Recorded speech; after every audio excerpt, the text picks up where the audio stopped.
motherfucking trailer.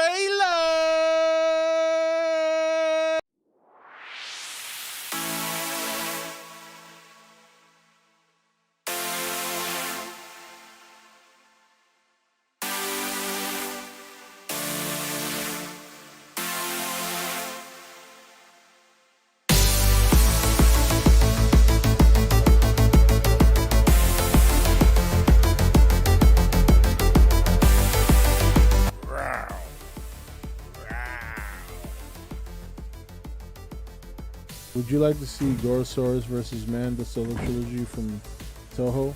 No, I would not, because nobody gives a shit about those two monsters. So let's be real, honestly. With the exception of a handful of Toho monsters, a lot of them really suck.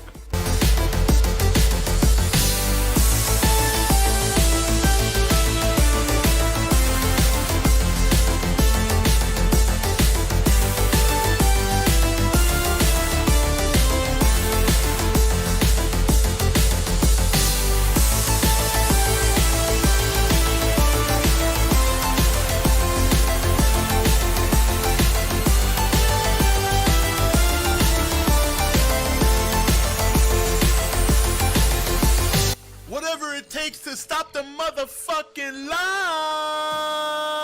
Look at this guy's got glasses. Oh, a sophisticated zombie. I heard Rodan's in here. I don't know if I missed him. I missed Rodan. On top of the volcano, I missed Rodan. Flying over the water, I missed Rodan. He's been confirmed, established 2014, right here on E.T.N motherfucking N. I have only ever loved one woman. And it ain't you, bitch. Poof. Bye-bye. Have a nice trip. See you next fall, because winter's coming. I figured, I thought it was pretty good. I liked it. I enjoyed it. And number one is Godzilla. Godzilla? Motherfucker.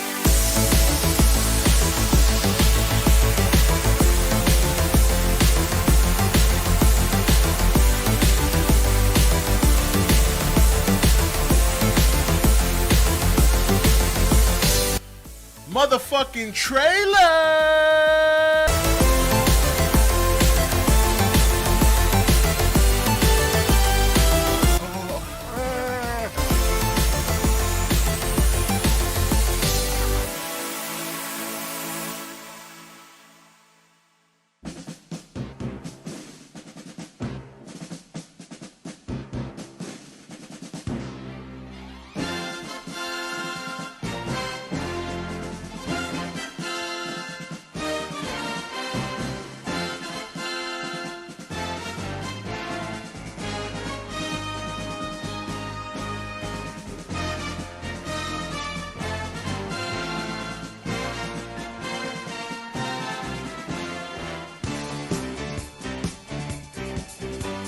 All glittery.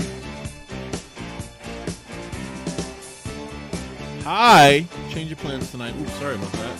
Didn't mean to bust your eardrums. What's up, Omni?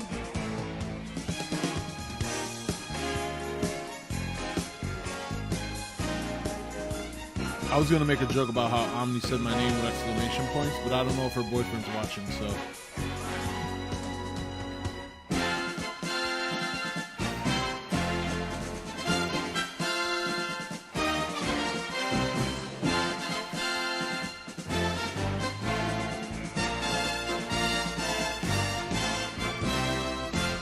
Okay, just a heads up for the for those who do donate from time to time. The minimum donation is set to $3, but only $5 donations will pop up on screen. So, just want to give everybody a heads up so they're not surprised. It's the anti-acno setting, so we had to put it back off of $1.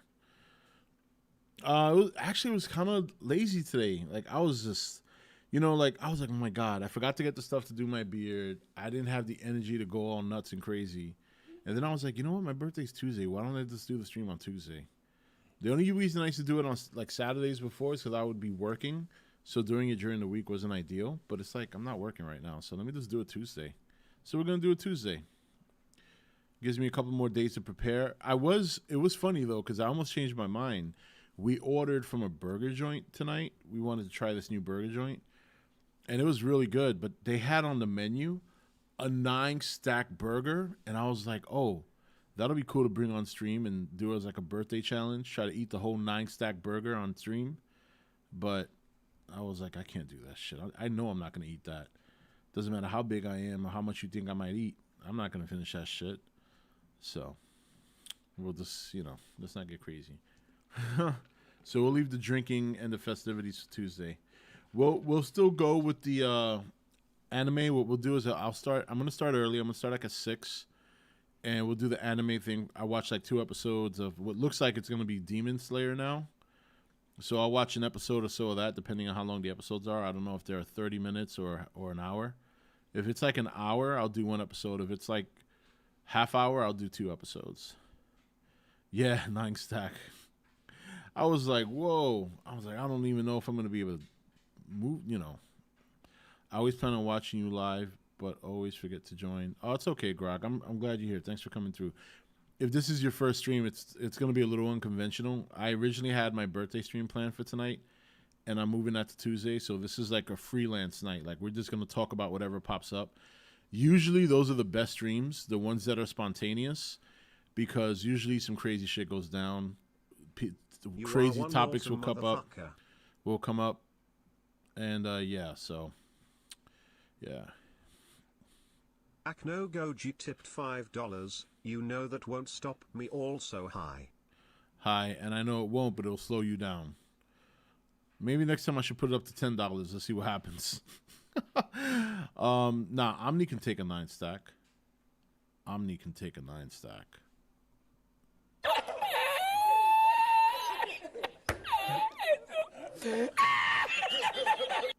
How far are you into Full Metal Alchemist? I haven't continued watching since that day. Not because anything else caught my attention. I just haven't been watching that much TV this week. I've been kind of concentrating on trying to make money while I'm looking for work. So I've been focusing on flipping some trades, trying to make some profit on my crypto, and then I'm actually taking some money out this week. So I'm just waiting for the market to recover. It's a bit of a dip right now, so I don't want to take anything on a loss. So as soon as everything gets back in the green, I'll take some money out. Double that easy. Oh, damn, 9-stack times 2. Damn, Omni's brave.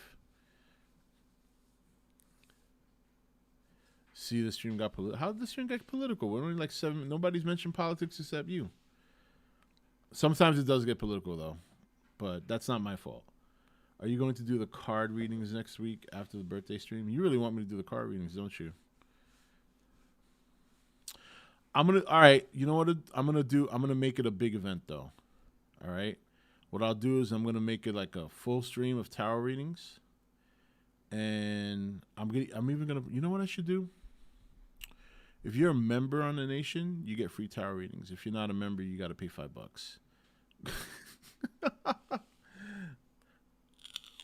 You are one awesome motherfucker.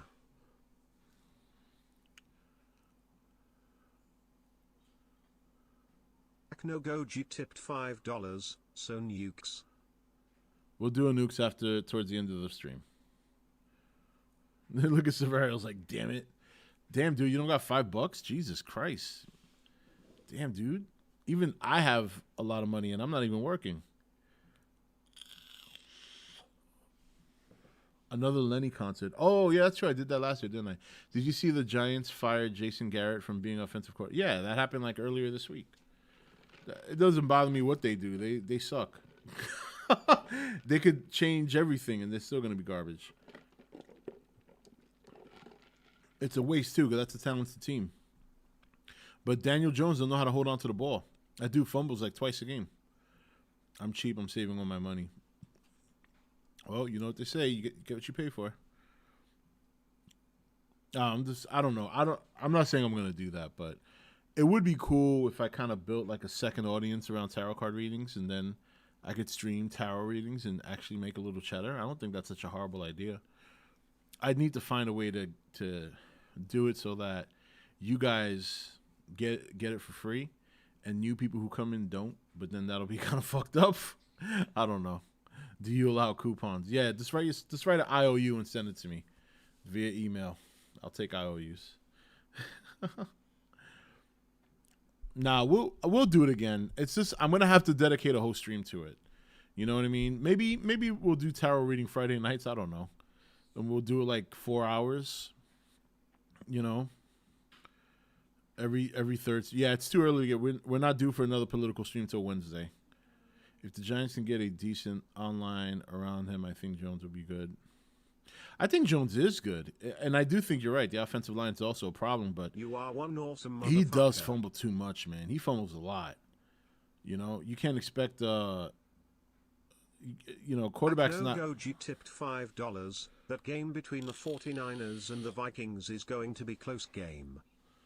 Doesn't matter. Both teams aren't going anywhere. Well, the Vikings might. I don't know about the Niners. But the problem is that, you know, even with a good offensive line, you're going to get hit once in a while. And that dude always drops the ball, man. He always drops the ball. Politics are fun and sad. You're right. They're both at the same time. Rob, will you watch War of the Gargantuas? I have already seen it. Nice. I was watching last year's card readings, and my brother was like, this is fake. Well, I mean, it's not... I always tell people when I do it, I'm not the one, like, trying to make predictions, or it's basically how much you want to invest in, like, depending on how spiritual you are, how much you want to invest in knowing. You know, the only problem with doing tarot readings online is that usually it's better if the person you're doing the reading for shuffles the cards. The way it works is that you're essentially putting your energy into the cards when you shuffle them, and the cards have a better understanding, or the spirits have a better understanding of what it is you want to know. All the tarot card reader does is interpret the message based on position and based on what card comes out and based on whether or not it's flipped or not. That's all.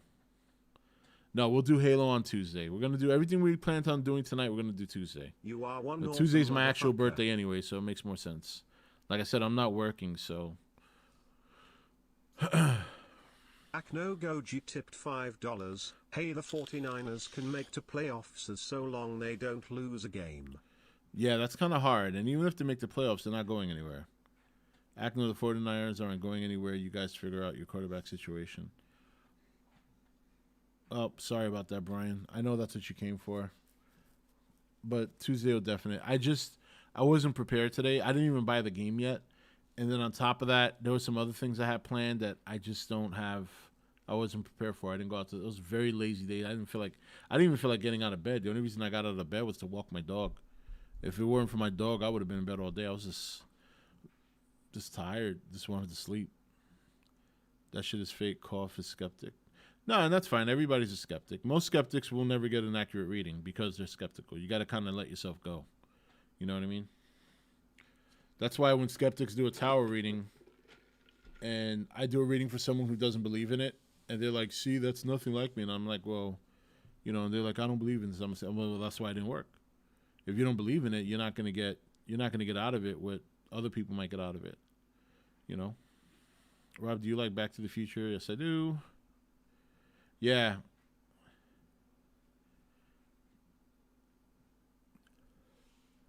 I mean, it kind of makes sense. If you don't believe in something, you're not going to get out of that something what other people who believe in it would. That's just natural order. Even if it's something that you wouldn't be skeptical about. I don't believe in tarot card readings, but I think they're pretty fun. Yeah, they can be fun. I thought it was fun last year. Last year, everybody really got into it. I mean, there was a high demand for me to keep doing it, but you know, it's tiring. It takes a lot. Plus, I don't remember the cards like I used to, so I always have to refer to the pamphlet for the definitions. You believe in it? Yeah, no. If you don't believe in Bigfoot riding a unicorn, then he won't appear. Exactly. Have you ever seen Bigfoot on a unicorn? Of course you haven't, because you don't believe in it, so there you go. I don't believe in Bigfoot either, so I've never seen it. But I bet you people who do believe in Bigfoot have seen it. Right? See? See how it works?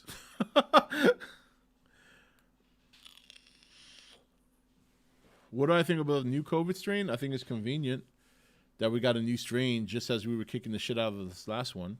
And You next are year, one awesome by the time we motherfucker. deal with this one, we'll get another one. It's going to be another one every year. And I'm not saying it's bullshit, you know. Akno Goji tipped $5. Call the first tarot card readings. What?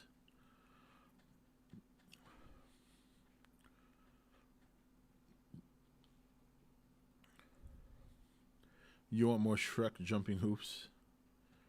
Yeah, I don't know. I mean, I don't know anything about the new COVID strain.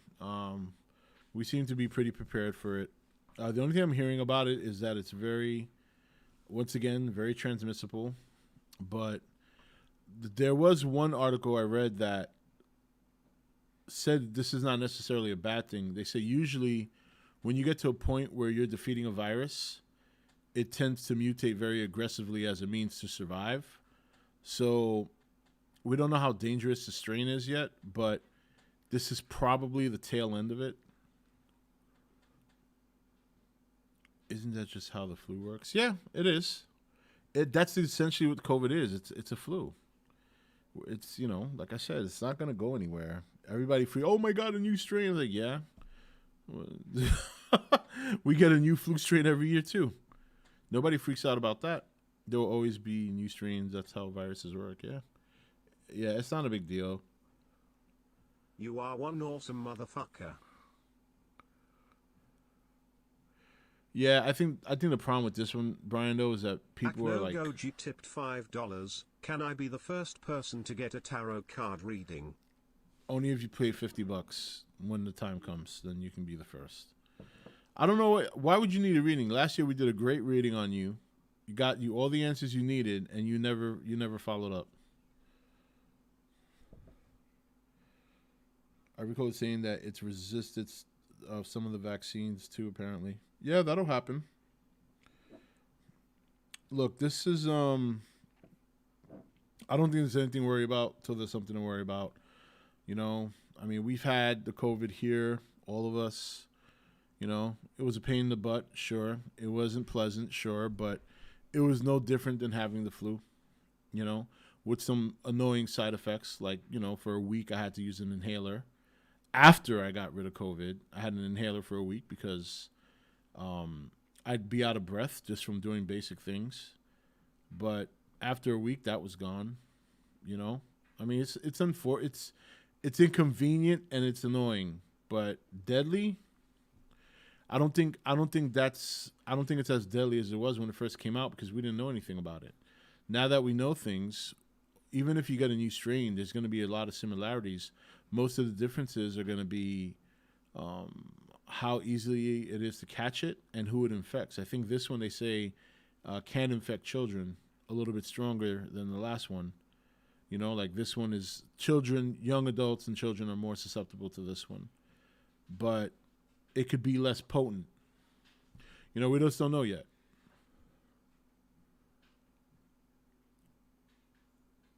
It should be 200. There was news about how Africa has a really low infection rate or something like that, and 2 days later the new strain pops up in Africa and people want to make a big deal out of it. It's not even that it's an agenda. My reaction to it is like I want to wait and see. Like you see the media and they're already like horrific this that. I'm like, oh Jesus Christ. You know, it's like you gotta ignore the media and just stick with the facts. And right now the facts are we don't really know much about it. Hey Rob, hey everyone, how's it going? What's going on, Briscoe? But I'm mainly irked because of how negatively we'll be affected now and how movies will do too if they shut down some cinemas. Thing of it is, they don't have to. We've had worse pandemics than this before, and we've never shut down like this. This is why, and the problem is that now there's so many people who have drank the juice of shutting down and being protected that you just have people that they never want to leave their house now. There's people. One of the reasons we have such a big work shortage is not, first of all, it's not for lack of jobs. They're out there. But there's two reasons. Number one, people are still collecting money from the government. Number two, the fear factor. There's people out there that don't want to work unless it's a remote job. And you can't function a country with just remote work. There's work that needs to have hands-on. You know, you can't drive a truck from home. You know what I mean? So it's like, you know, and that's the media's fault. That's definitely partially the government's fault, you know, and then you have them trying to force people to vaccinate and all that. It's ridiculous. Vaccinations, even if you have it, I mean, I had the vaccination. I still caught it. Did you see the Jurassic World prologue and the Witcher trailer? I did see the Jurassic World prologue, which I thought was pretty good. The Witcher trailer, if there's a new one that came out in the last couple of days, I have not seen that yet. We're going to do a nukes towards the end of the stream, and yeah, we'll finish up with some Shrek for old time's sake. We haven't done it in a while, so definitely we'll do that. There is a... one awesome motherfucker.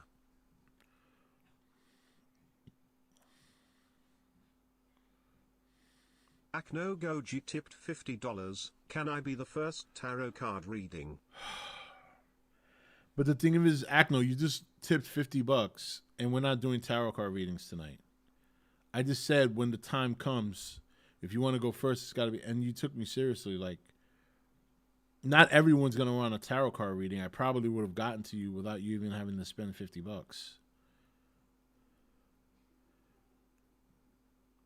Imposing more lockdowns, economic shutdowns, and further chemically enhancing humanity, whether for good or bad. It's definitely not for good. Are you guys going to do a Shrek drinking game? I don't think I've heard of a Shrek drinking game. We were just talking about ending the stream with some Shrek memes, which I used to do on a regular basis, and I haven't done it in a while. So Brian was like, are you going to end with Shrek tonight? And I was like, sure, why not?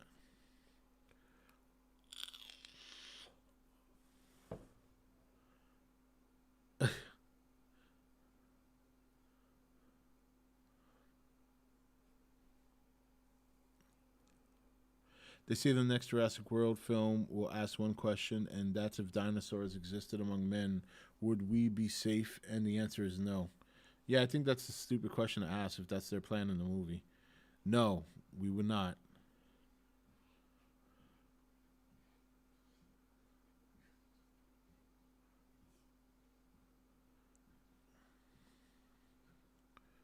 Every time you hear the word Shrek in the movie, you take a shot. I don't think I'll get drunk fast enough to do that.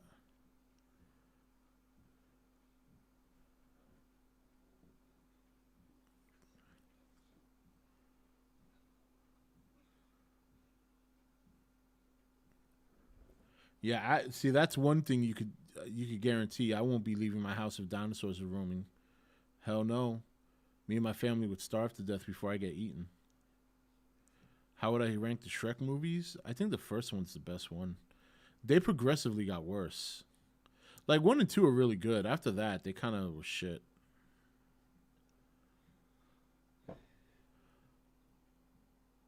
I saw your Thanksgiving video. You have a nice family. Yeah, that's my part of my family that I haven't seen in years.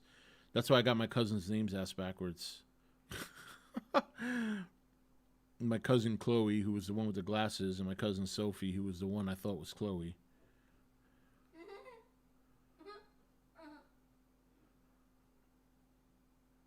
Well, you're not going to drop a nuke on a bunch of dinosaurs that are scattered all over the place because you're not going to kill them all, but you'll guarantee to kill humanity. And, I mean, yeah, you could shoot them, but, I mean, they're not going to die from one bullet. These things are big. They'll take a couple of good shots while they're charging you, and chances are they'll finish you before you finish them.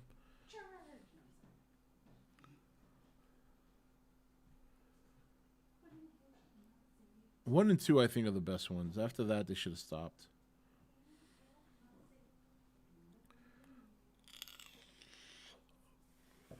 Not if you headshot them. Yeah, but how many people you know can just... Every cop and, you know, military men, they're all trained to shoot center mass because you got to hit the biggest target. Now, it's easy to hit a dinosaur center mass. It's still not easy to land a headshot. How you gonna land a perfect headshot on a brontosaurus that's stampeding towards you? That's not happening, man. By the time you even get focused enough to try and hit it while the head is moving, you're crushed. Tanks, yeah, you could blow them up with tanks. That'll work. I think that's probably your best bet. Is just a whole fleet of tanks trucking across the nation, blasting dinosaurs.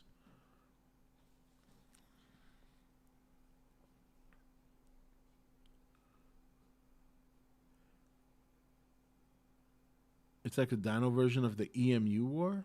The what? You are one awesome motherfucker.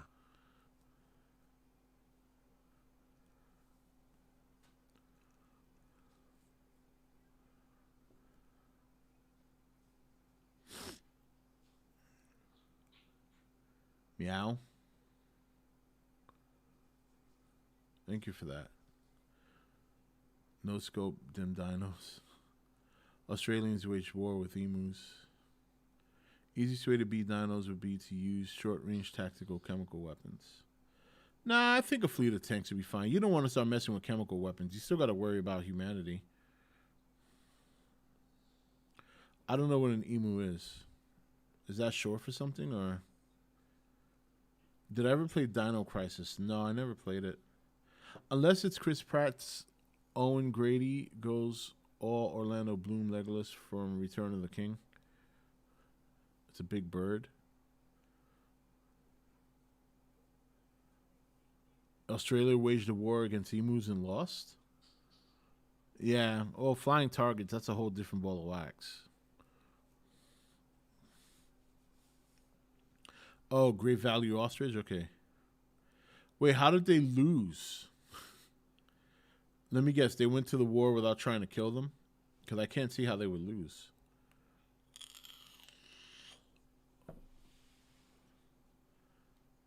Have I seen The Wheel of Time on Amazon? No. All right. Brian said to look it up on stream, so let's look it up. Oh.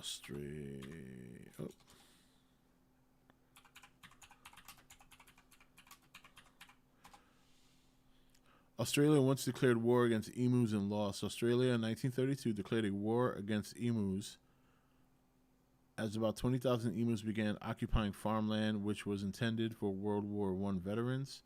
The Ministry of Defense deployed soldiers and provided machine guns to annihilate the birds. And how the hell did they lose if they had machine guns? Only about 1,000 emus were killed, and when the Great Emu War was discussed in the parliament, a representative stated that emus won the war. Yeah, because they probably all ran away and they didn't kill them all. They ran out of ammunition? Is that how fast these things are? Why is it only giving me one paragraph? What is this? Oh, here we go.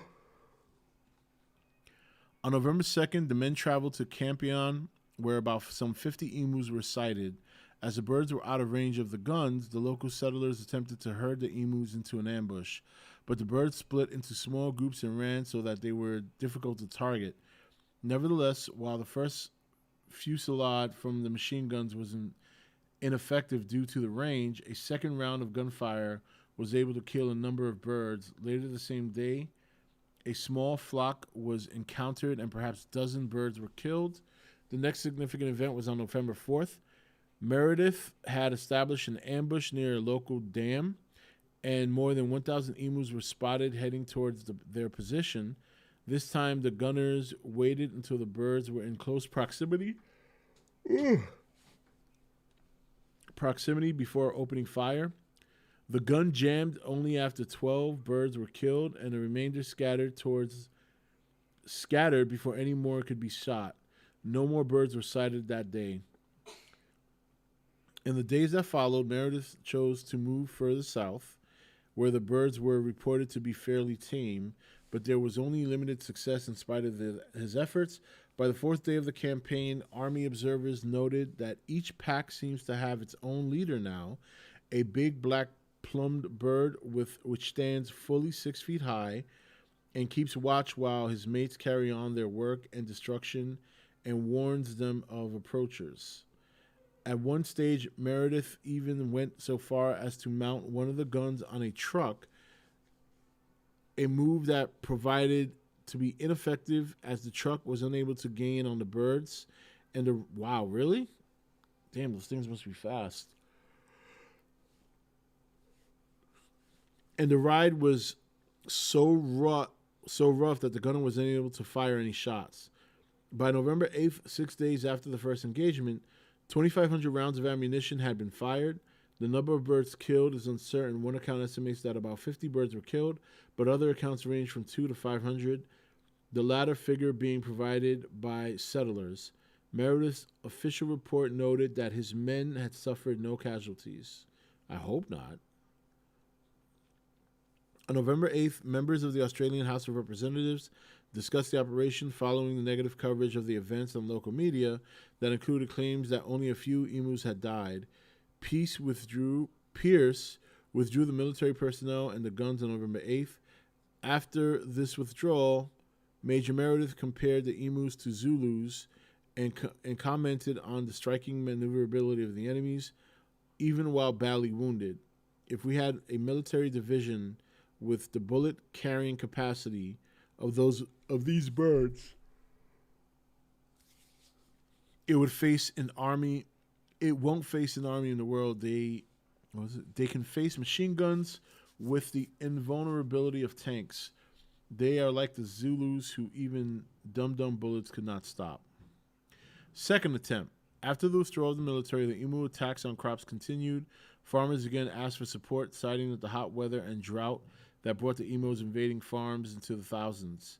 James Mitchell and Premier Western Australia lent his strong support to renewal of the military assistance. At the same time, a report from the base commander was issued that indicated 300 emus had been killed in the initial operation. Acting on the request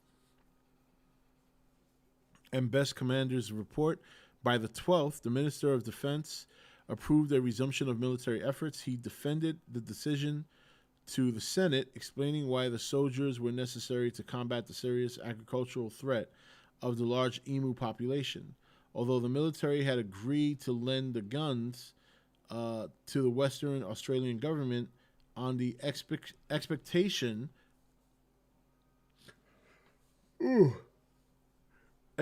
that they would provide the necessary people, Meredith was once again placed in the field due to an apparent lack of experienced machine guns in the state. Taking to the field on November 13th, 1932, the military found a degree of success over the first 2 days, with approximately 40 emus killed the third day. The 15th of November provided to be far less successful, but by December 2nd, the soldiers were killing approximately 100 emus per week. Meredith was recalled on the 10th. Meredith was recalled on the 10th of December, and in his report, he claimed that 986 kills with 9,860 rounds at a rate of exactly 10 rounds per confirmed kill. In addition, Meredith claimed 2,500 wounded birds had died as a result of the injuries that they had sustained. In assessing the success of the cull, an article in the Coolgardie Miner on the 23rd of August reported that although the use of machine guns had been criticized in many quarters, the method proved effective and saved what remained of wheat. So it looks like they had a hard time killing him.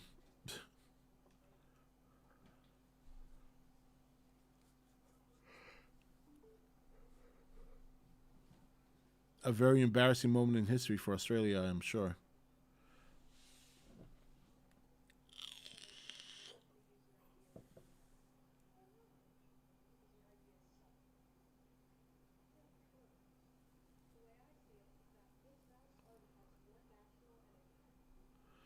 America could have taken them. They would have ran into the same problem. America would have carpet bombed them.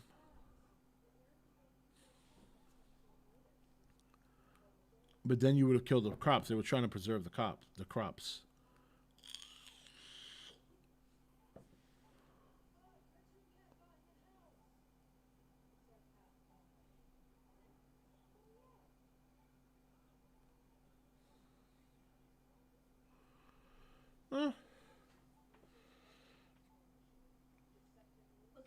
Rob, look up the movie Jesus Christ Vampire Hunter. Doesn't sound like something I'd be interested in.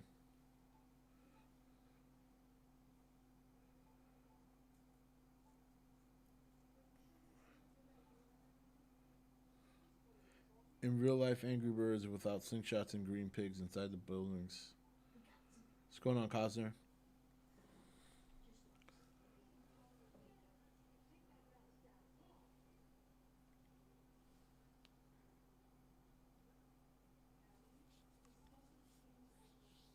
I heard it's based on a true story. What's that? What's based on a true story?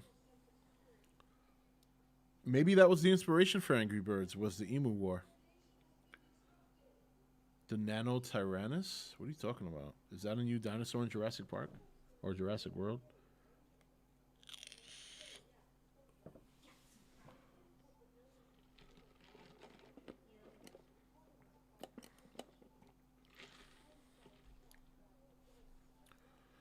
Is it a sequel to the Abraham Lincoln vampire movie?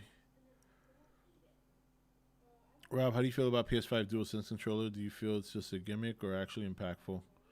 I guess I'd have to say gimmick, so it hasn't made a big impact for me, one way or the other. Like, I think I turn it off most times. I've never been into the whole vibration shit. It's just not my thing.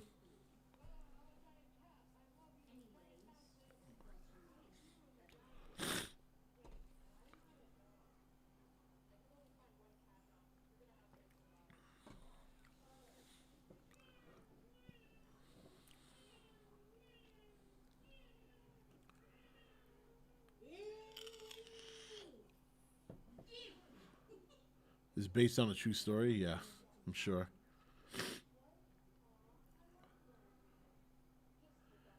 Some people have a hard time believing Christ ever existed, let alone was out there killing vampires. I could see him laying hands on them, but not killing them.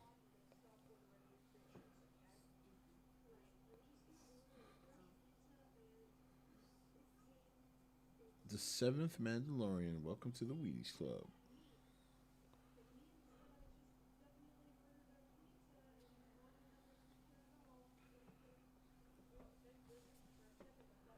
Do you have any interest in the upcoming Nolan film about Oppenheimer? Yeah, I think that'll be cool to watch. The birth of the H-bomb, yeah, or the nuke, yeah. Oh, good. Thank you for renewing, though. I appreciate that.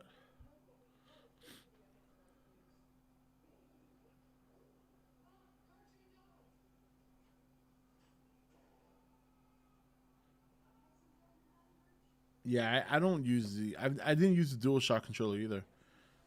I mean, I just used it as a controller, so. What's going on, highest order? Now, also, I got to keep an eye on ESPN because I'm a huge Mets fan, and the Mets made 3 big moves yesterday. Not super big, but they did some pretty good signings.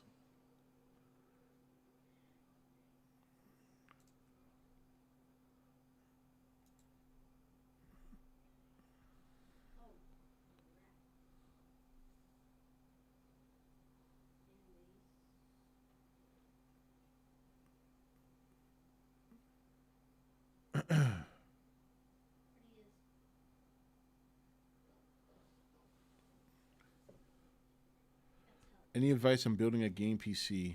Buy it part by part. Be patient because it's hard to find chips now.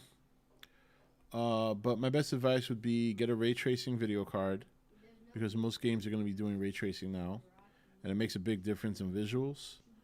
Go with AMD 8-core. Performance is just as good, if not better, than the 8-core for Intel, and it's probably cheaper. AMD's made a strong comeback. I mean, this computer here and my computer that's coming in December both have AMD. So this is the first time I've switched over. This is the first time I've ever had an AMD processor. I usually always go Intel, but their latest processors are really, really good. Really good bang for your buck. After your processor and you get your video card, I would say anything after that is just whatever you want. Like if you want a lot of USB ports, then you want to get a motherboard with that. You want to get a chassis with that. PCIe slot. You want the 16X or maybe the 32X now. I'm not sure.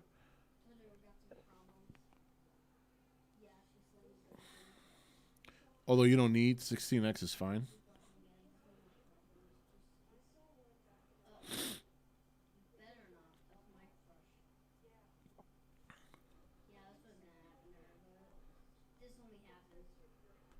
Yeah, power supply, you want to get at least minimum of bronze rating with a 750 watt power supply. 750 watt power supply should be more than enough to power your machine. AMD is always cheaper. It used to be the butt of jokes, but back in the day. But now, if you're a gamer, Ryzen is the way to go. Yep, Ryzen is good. And then the NVIDIA GPU go hand in hand. Yeah.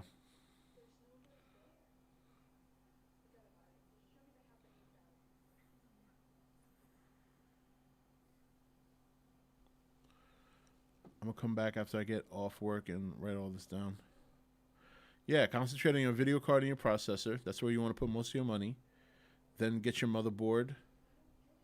Figure out how much RAM you want. Usually 32 gigs of RAM is more than enough for whatever you're going to do. You can still run a really good computer, a really great computer at 16 RAM. I have 32 personally. My new machine's going to have 32 as well. So, but you definitely want to nail it on the processor, and you want to nail it on your video card. And that's where, like I said, most of your video card is going to be at least $400 or $500 alone. Processor is going to be anywhere between $250 and $300, depending on what you get.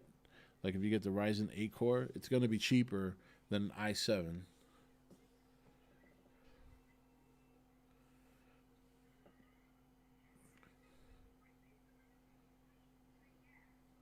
Yep, the stream will be up after it's over, as long as I don't use anything copyrighted, which I've been pretty good about not doing that lately.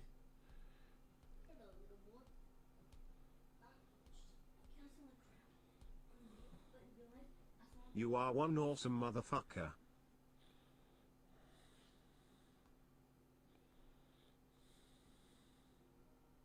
Lee Kruger super chatted $19.99. Ooh, thank you for that. Happy birthday, Black Crop. I know it's not much, but hey, impo lol. Hey man, we're all there. Don't worry about it. I appreciate that. We are doing my birthday stream on Tuesday though, because Tuesday is actually my birthday. I decided to push it back because, as you can tell, I'm like low energy today. This has been one of those days where it's like you just veg out, and I was all sleepy. I was playing some games, and I'd be playing my game, and I was like dozing off while I was playing, like. And then like shortly before stream, 16 gigabyte is bare minimum for today's application. 32 gigabyte is sweet spot, and 300 megahertz, 3600 megahertz is where you want to RAM. Yeah, that's pretty standard. We need to build a wall to keep out the vampires. What are the plans for next week's videos?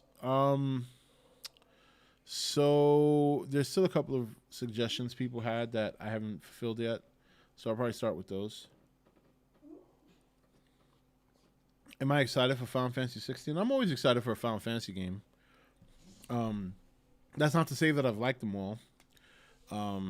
When Final Fantasy 13 came out, I hated that shit. That was a bad game. I didn't like Final Fantasy 8. Those are the two that I primarily didn't like. 12 I liked a great deal. I played Final Fantasy Online after they fixed it. I tried it the first time it came out, and it was horrendous. Then they revamped it, and now it's like probably the best MMO out there right now. While it may not have surpassed Warcraft and sheer subscribers, I think it's surpassed it in endgame content, the amount of things you can do. The game is very soloable until you want to get to raids. Then obviously you need a party.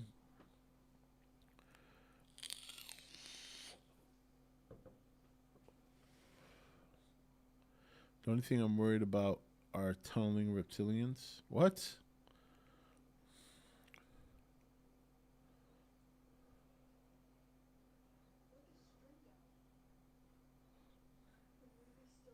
Do you think it's too late to get into Hex? Is that a card game by any chance? Sounds familiar. You are one awesome motherfucker.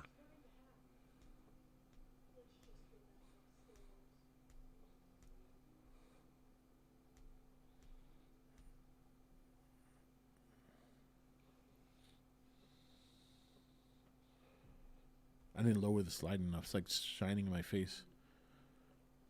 Oh, thank you, Dangerville. Appreciate that. I actually moved my birthday stream to Tuesday, but I appreciate you stopping by and saying happy birthday.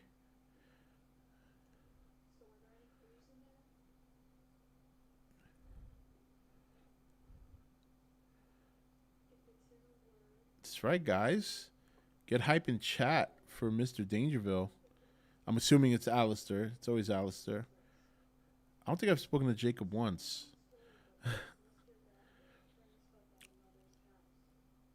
I feel like Hex is a no game. I'm trying to remember. I relatively recently got into Magic the Gathering because of the Godzilla cards they did a year ago. I got 9 of the 17 or 18 cards they made. You can find the other ones on Amazon individually, and the prices aren't too bad. I know this because I almost bought a bunch of them once to give them away on stream.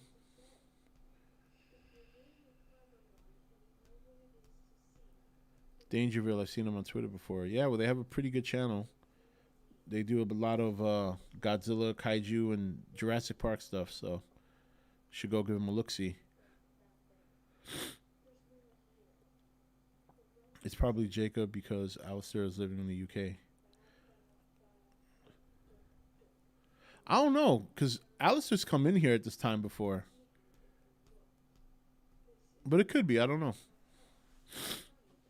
But it was nice of him to stop in and say happy birthday. I appreciate that. It's either Hex or Hexian I'm thinking of.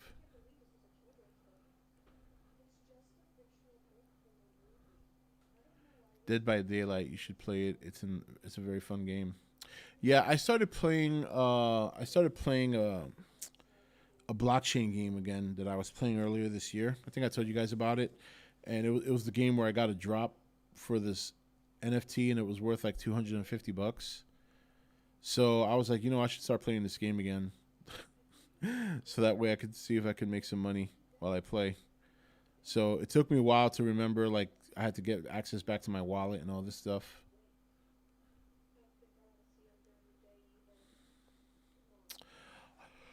You know what? You are one awesome motherfucker.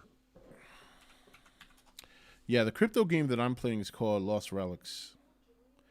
It's very grindy. It's kind of in the vein of a Diablo, but it's not that exciting. Okay, yeah, I see.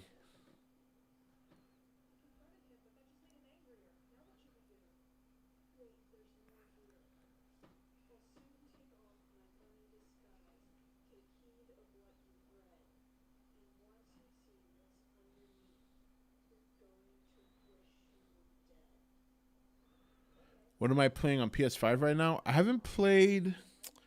I was playing what's it called? Phoenix Rising. It's like that mythology game. It was a lot of fun. I haven't played it in a little while, but it is a fun game. It's damn fun. I got to get back to it because I was having a blast when I was playing it. Have you ever played Max Payne 3? No, I haven't played none of the Max Paynes.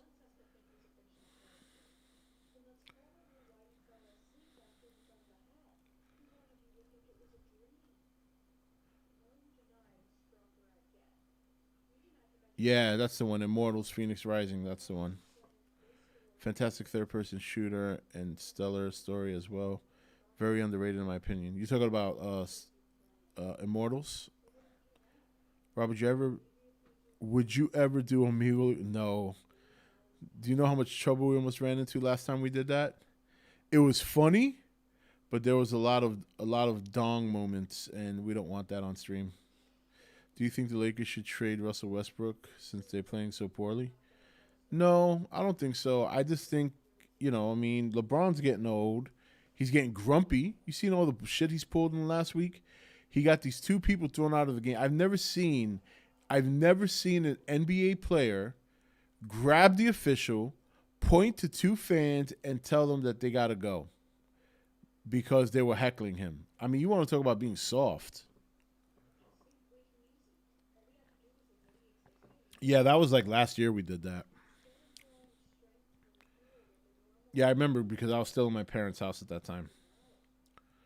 And then the next night, he elbows this guy, another player, in the face. The dude's bleeding profusely. He got suspended for that. So he's been a mess, that dude. He just needs to retire.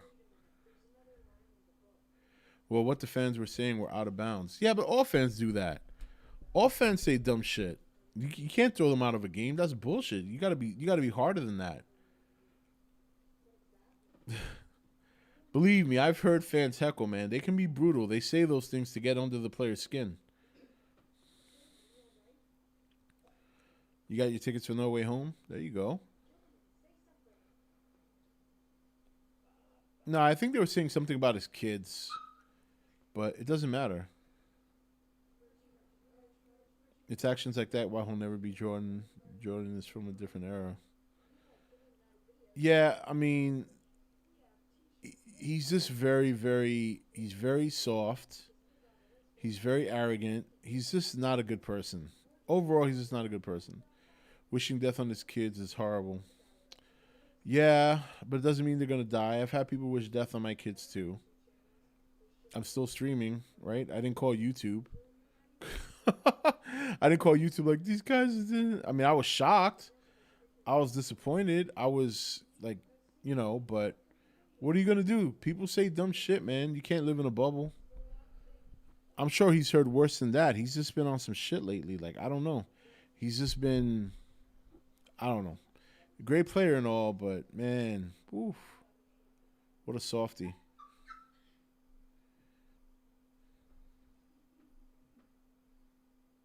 Yeah, well, I just said he's a great player. I'm not questioning his talent. I'm questioning his mentality. It's an eye-opener of how petty people can be over sports and such. Yeah, I'm not saying that the fans were right for what they said, and I don't even know if that's what they said. That's just what I've been hearing. That's the narrative, so to speak. I don't even know if that's necessarily true. But it doesn't matter what they say, man. You can't just walk up. Those people paid to be there. And like it or not, it's a free country. You can say whatever you want.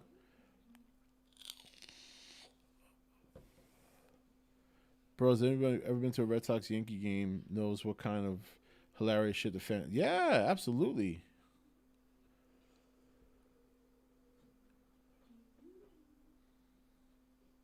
Yeah, that happened when I gave Shin Godzilla a bad review back in 2016.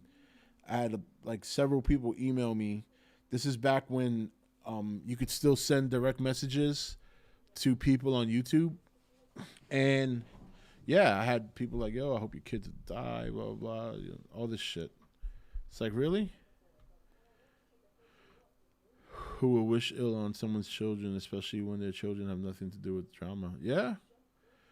Yep. No, like I said, I'm not defending what they said, but they paid to be there, and fans say dumb shit like that, but it makes you look worse when you're kicking them out. Like, that's not a good look, in my opinion.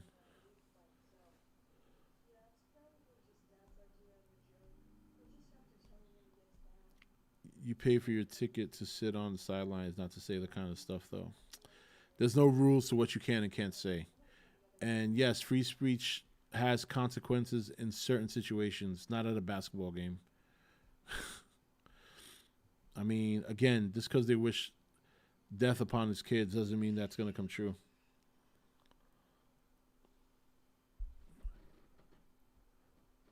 I think he would have been a better person for just ignoring them and kept playing. Rob, do you know what I like about your streams? I can be who I am, going full force, no pussy ass shit, and as long as I'm not toxic, feelings don't matter here. Yeah, I mean they matter to an extent. I just don't cater to people's feelings, and I don't want people to cater to each other's. It's like I just want people to speak freely. speak honestly. That's all. That's how it should be. And sometimes, I mean, I've had some people in chat say some brutal things to me right here in chat, or say some horrible stuff, and it turns into a roasting session, which it ends up being funny in the end. But believe me, we've had some characters in here. I remember when Rob first told us the story long ago. I still can't believe it. What story is that, Ivan? Oh, the Shingo Jiro one? Yeah. Yeah, that was crazy. To me, that's even worse. It's just like yeah, I don't discriminate against roasting on anybody. It's true though. Like, it was a review. Like, what, again, I'm not defending what those people said. I would never defend anyone who says anything about anyone's kids, you know? But at the same time, it makes you look like a crybaby when you go to. I'm sure other players, including Jordan, have had worse said to them. They just ignore it. He did the same thing at one of his son's basketball games. I think I told you guys that, right? He got all butthurt because the announcer was announcing the stats. And in basketball, when you announce the stats, like how many points a player, how many points they made, rebounds, assists, and all that, they also give the time of how long they played. And I think the scorer at his son's basketball game was like, and I forget his son's name, but something, whatever, James, so many points played. I think high school basketball is like maybe 8 minutes a quarter. So I don't know. He played with, like, let's just say 29 minutes. And then the guy was like, he played so and so many minutes because he's LeBron James' son. And it was funny. And LeBron James got up in his face and was like giving him shit. And it's like, dude, I mean, I get it. You're here. It bothers you, but you got to ignore that stuff. Because if you start showing people that what they say bothers you, they're going to get relentless. People won't stop. They're going to say shit worse than that.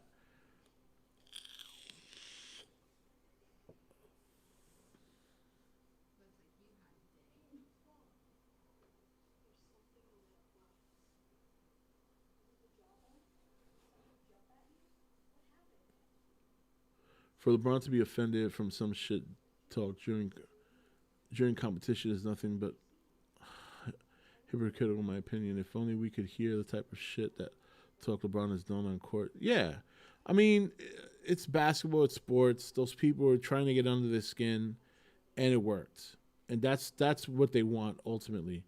They don't give a shit about his kids one way or the other. They just said something that they thought would trigger him. It did.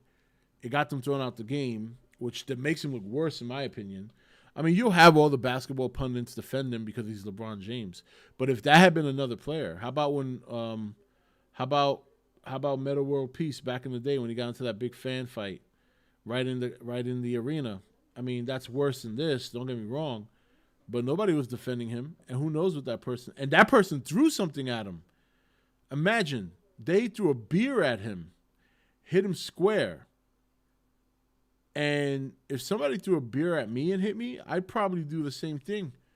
You know, the difference is I'm a nobody that doesn't play basketball, so I don't have to worry about fines or suspensions. But these guys, I mean, I could see LeBron doing that. Like if somebody chucks something at him and hit him in the head or in the arm, hell yeah. If he's got the power to get them thrown out, then do it. But if somebody's just on the sideline saying some brutal stuff and you're going to cry to the ref and the security guy comes down and he gets rid of them, he bounces them, and it's like, he did it because LeBron would have got him fired if he didn't, but that wasn't right. What they said wasn't right, and what he did wasn't right. Philadelphia fans can be pretty bad.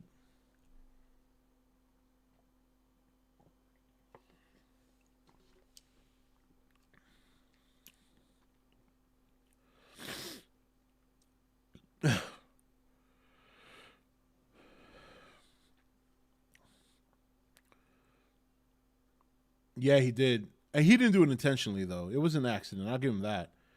Bro, when I played football in high school, the shit I heard. Oh, my God. We had... All right, so... I'm going with Leon on this because when I played football in high school, you know, I went to a Bronx private school. called Mount St. Michael. Great school, had a lot of fun there. But it was an all-boys school. And during the preseason, we used to scrimmage against public schools. So we used to scrimmage against schools like Truman and stuff like that. And those guys, the shit they would say to us, oh my God. But during the season, when we used to play the Long Island boys, like St. Anthony's and Chaminade and all that, all white teams practically. You hardly saw a Latin or a Puerto Rican on or a black person on those teams. Some of them did. St. Anthony's actually had a very good running back my senior year. His name was Tony Williams. He actually went on to play in Wisconsin. But those whiteys there, oh my God, you want to talk about racial slurs? Woo, all day. All day on the field. Oh, you spick, you nigga. All day. And again, they weren't racist. They weren't really racist. They just said it because they knew it would get under our skin. They knew. They weren't racist because after the game, you're slapping fives with these guys.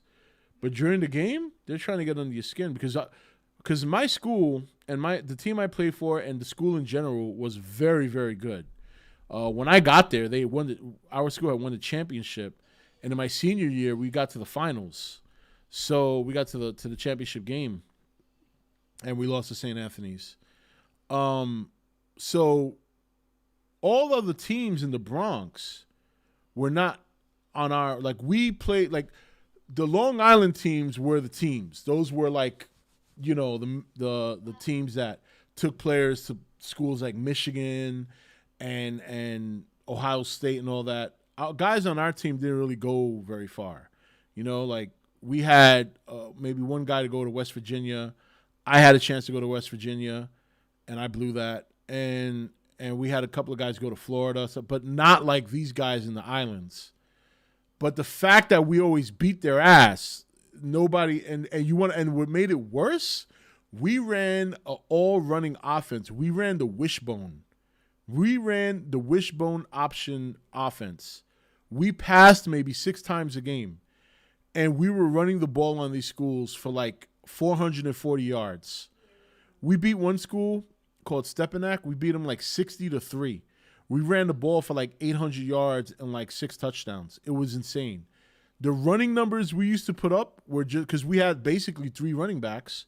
So you either fake to the fullback or hand to the fullback. And it was a very simple offense. The key to that offense was executing your blocks. And we always had and not only that, we were small. We didn't have beefy linemen. I played nose tackle, and I was one of the biggest guys on the team. And in terms of weight, height-wise, we had guys taller than me. Don't get me wrong. I've always been short. But we had guys on the offensive line that were smaller than me. But they were fast, and all they had to do was turn the block. All they had to do was get underneath and turn the block. That's it. And that's all they did. And our fucking running backs, gone. Gone. We have running backs that were all our running backs, every year the coaches would recruit from the track team. Because all they wanted was speed. And that's all because we weren't passing. So we had to be fast. We had to be strong enough to move a guy and fast enough to turn him on the block and open the hole. And that's how they did it. And my school never recruited. They always just reloaded. They recruited from within. So they get the running backs from the track team and the receivers from the track team, because we did have receivers. They got tight ends from the basketball team, and they got linemen and defensive linemen from the wrestling team. And then everybody else they just filled in with talented players.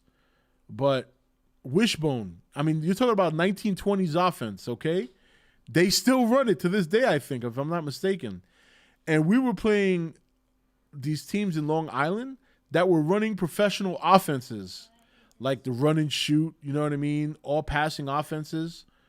And we were here with the wishbone. We kill and it was always a big play. It's not like we ran out the clock. Our stats looked like passing stats on the ground. We'd have our fullback would have 8 carries for 200 yards. We averaged 10 yards a carry. It was tough to stop because we had the way our scheme was set up. Most of those teams would run a 3-4 defense. So we would, if we ran a dive up the middle with our fullback, we called it a right 12 or a right 13 or a left 13. Basically, what happened was the center would take the nose tackle, the guard would double team for a second and then peel off and get the linebacker. The tackle would get the other linebacker, peel them outward and inward, and boom, there's your hole. All the running back had to do was outrun the defensive backs, and most of our running backs could do that. It was just, it's incredible. I mean, I got to give my coaches credit. It's incredible the way they ran that offense and the way they taught us and the way they trained us to run it. Good night. Good night. Was very, very simple. You know, they didn't want us to push. They didn't want big linemen pushing defensive linemen downfield. All they wanted you to do was hit them and turn them. And that's it. That was our blocking scheme. Our blocking scheme was not get in there and push them downfield. Our blocking scheme was hit, turn, open the hole. That was it. And they taught us to do that. And we had dudes like 190 pounds turning dudes that were 650. All they needed to do was turn them for a minute, a second and a half, long enough for the running back to hit the hole and off to the races. It was incredible watching how small we were, but that's why those teams hated us, because those teams in the island, Staten Island, Long Island, they big, beefy. These dudes are ready for college, and here we were coming in, our little team, but we were darts. We'd just be ping-ponging all over the field around them. It was a lot of fun. I don't know if they're still running the wishbone, but they did when I was there. It's not the kind of offense that takes you to college. I played nose tackle. So we ran a 3-4, so I played the middle.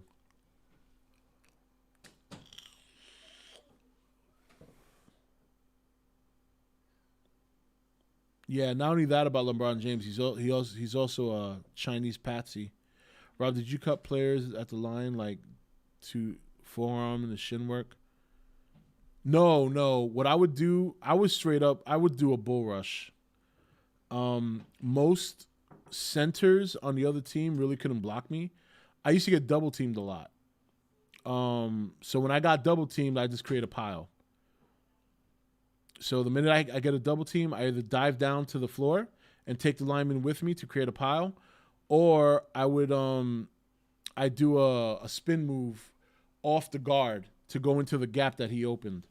But that was always risky because if they ran a play to the opposite direction, then there was no way I could help. So what we used to do to counter those double teams I used to get was they would blitz the linebacker to the gap on either gap that was open. So, night, buddy. Wait, your figure fell. Which one? That one. Can you reach it? Here, I don't even know which one fell. So let's say if I got blocked by the right guard, then the linebacker would shoot that gap. If I got blocked by the left guard, the linebacker would shoot that gap. So that's kind of how. Oh, thank you. So that's kind of how we dealt with that double team. Most times, if I could just keep them at the line of scrimmage and not allow them to push me back, that was a win. And that wasn't as hard for me as you would think because a lot of those centers and guards were taller than me, so I had the low center of gravity. And at that time, I was benching 415 pounds. So fighting off two linemen with one arm each wasn't very hard as long as I got under them and as long as I got their pads. Because, when you're a defensive player, you're not going to get called for holding. You know what I mean? So I could grip their pads, and as long as I kept them there, yeah, I couldn't push them back. I couldn't, but if I could keep them at the line of scrimmage and not get pushed back and either create a wall or dive to the floor and take them with me, that was my job. When I was in high school, I could. Right now, I'd be lucky if I could bench 150.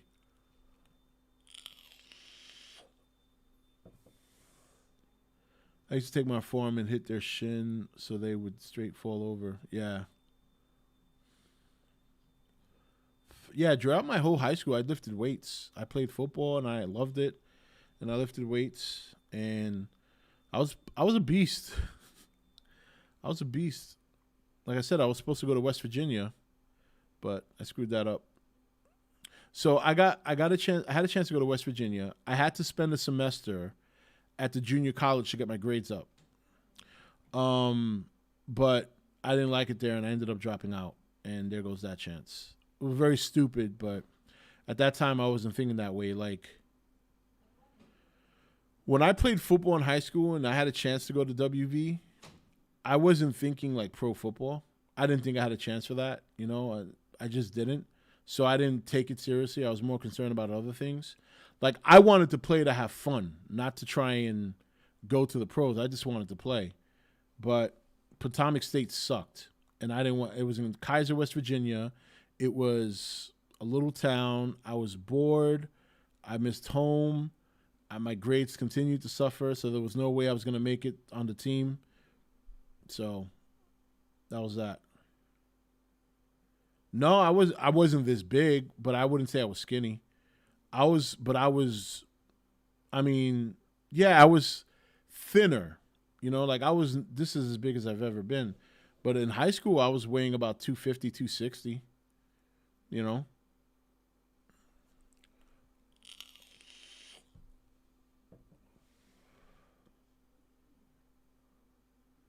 Oh, yeah, yeah. Well, that was after high school. That was like before I went back to college.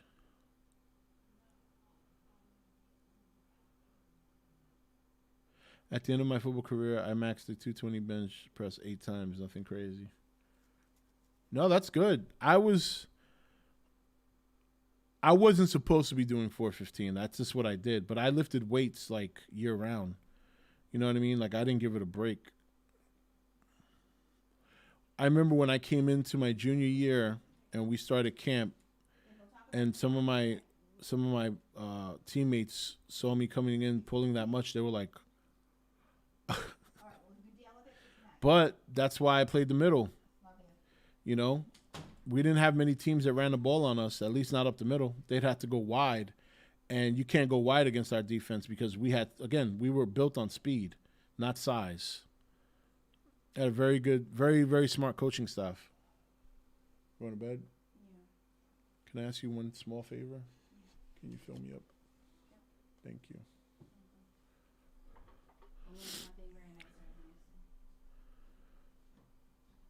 That's good though. 185, like people think like 185, 200. That's not nothing, man.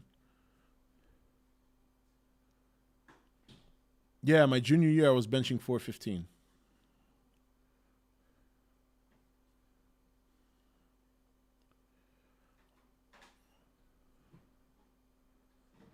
No, you heard right. 415, a junior in high school. Speed and weight don't match. What do you mean? What is wrong with you? I don't want the cat in my room. I'm not doing this right now. Buddy, you're going to have to deal with it tonight. We'll switch it up tomorrow. We'll switch it up tomorrow. This whole entire time you've had no issue with that cat, and anytime I ask to take the cat out, you tell me no. Now at this point, just go to bed.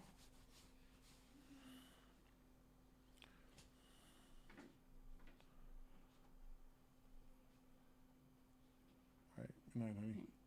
Love you.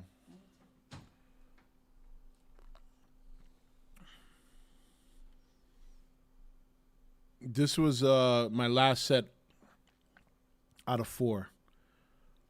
So that'd be 10, 8, 6, 4. 4 times.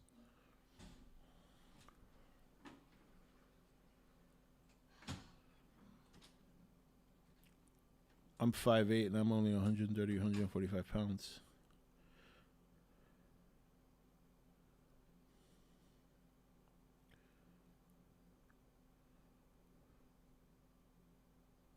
Clearly, he had enough ATP in his body to bench 415. I'll get a picture of when I was in high school. You guys can see.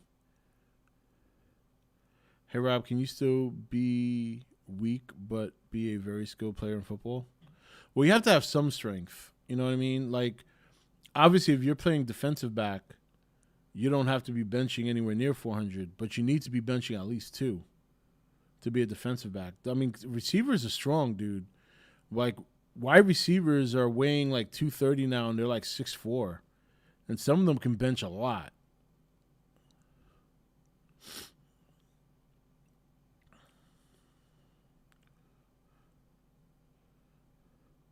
So my max weight on benching was 415. I never did deadlifts. I did a lot of leg work. So I could squat. Okay, no. I was squatting. God, what was I squatting? 4'4", 45.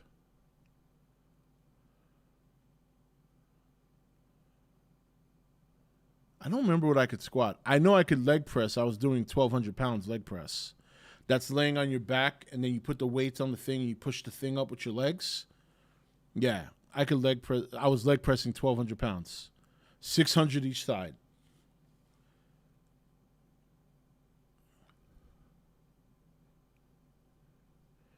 Even now, if you look at my legs are fucking brolic. I think I've shown you guys before. You see my calves. How I got like Popeye's arms for calves. My legs are still very strong. They have to be to carry my weight now. But even back then, I was pressing like, yeah.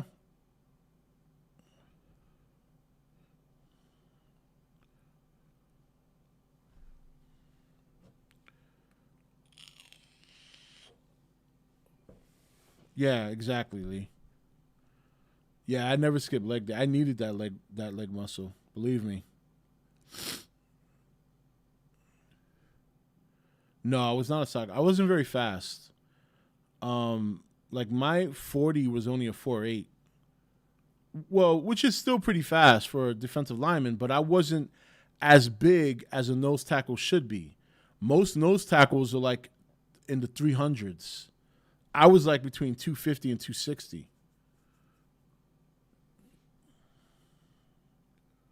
So, and it wasn't a fat 250 or 260.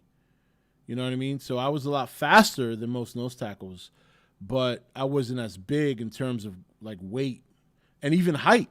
I was only, I mean, what am I? You are one awesome motherfucker. I mean, I've shrunk over the years, but at the time I was 5'10". Now I'm like 5'8", because, you know, you wait and you No just... Goji tipped $5, so nukes. Patience.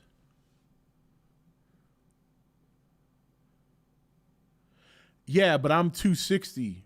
That, you know, remember, most defensive linemen, defensive ends actually need to be faster. Professional defensive ends are running like 4.6, 4.5. Most defensive tackles that work on the inside, like a nose tackle or defensive tackle, if you're running a 4.3 or a 4.4, those guys are running like 4.9, 4.8 at 300 pounds. I'm doing it at 260. I'm carrying a lot less weight. So for me to do a 4.8 at that weight is actually slow.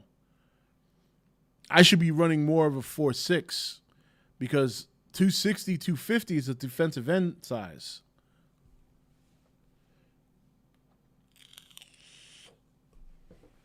We're having a conversation, acting will be quiet.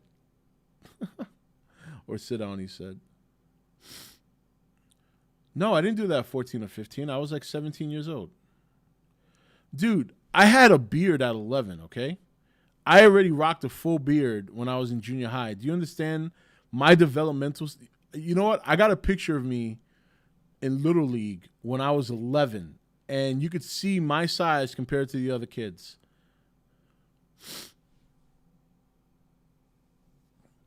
Oh, they wanted me to wrestle so bad in school. You have no idea.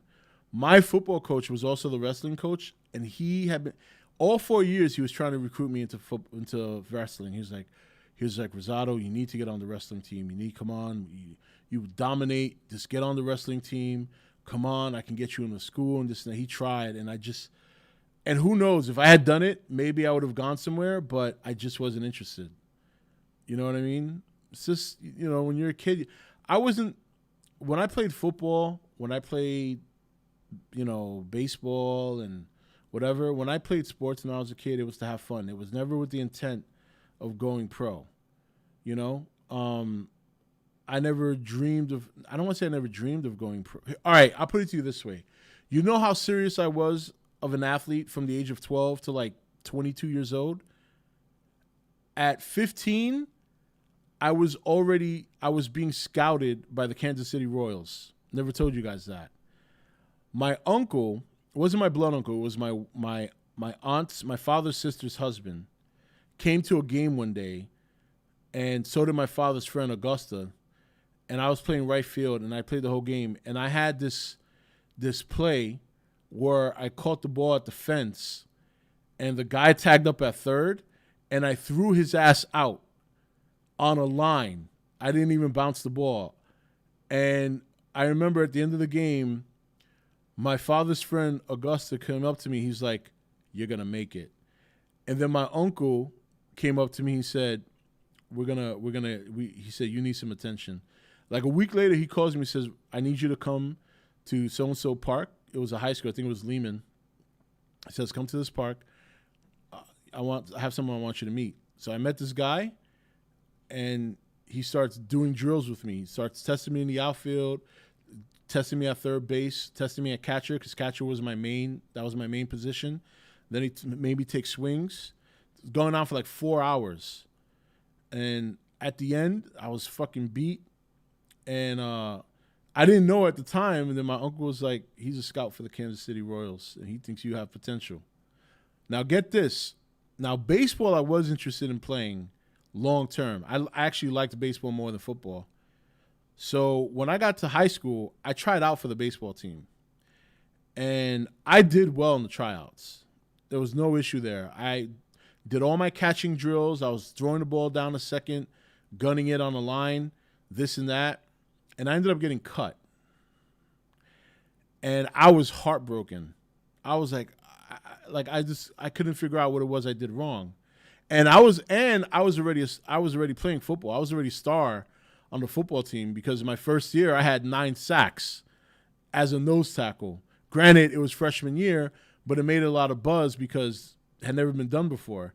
So turns out that the head coach of the baseball team, his son was a catcher. And I have a feeling between that, and I also think maybe some football coaches had something to do with it. I do think it was a political cut, is what I think. So, and then after that, I just kind of got I remember my father was pissed too, because my father knew. My father was like my father thought, I had a chance to go all the way, so he knew it was important for me to play high school baseball, and I got cut. And my father was livid. I was heartbroken. And I said, "You know what? I'm just going to play football. I'll take it out on other people." And I just dedicated myself to football, to working out, to bettering myself. Yeah. And I think I gave up too soon on baseball. I should have found a way to either get back on the team the second year or play a different position, maybe protest. And here's this. Listen to this. They had 2 freshman baseball teams. And I didn't make either one of them. They had the gold team and the blue team. I didn't make either one. So that's why I think that it wasn't just the fact that the head coach's son was a catcher. I also think that because they were already kind of getting me ready to go to varsity my sophomore year, and baseball cuts into the football season, and I have a strong feeling it had a lot to do with that.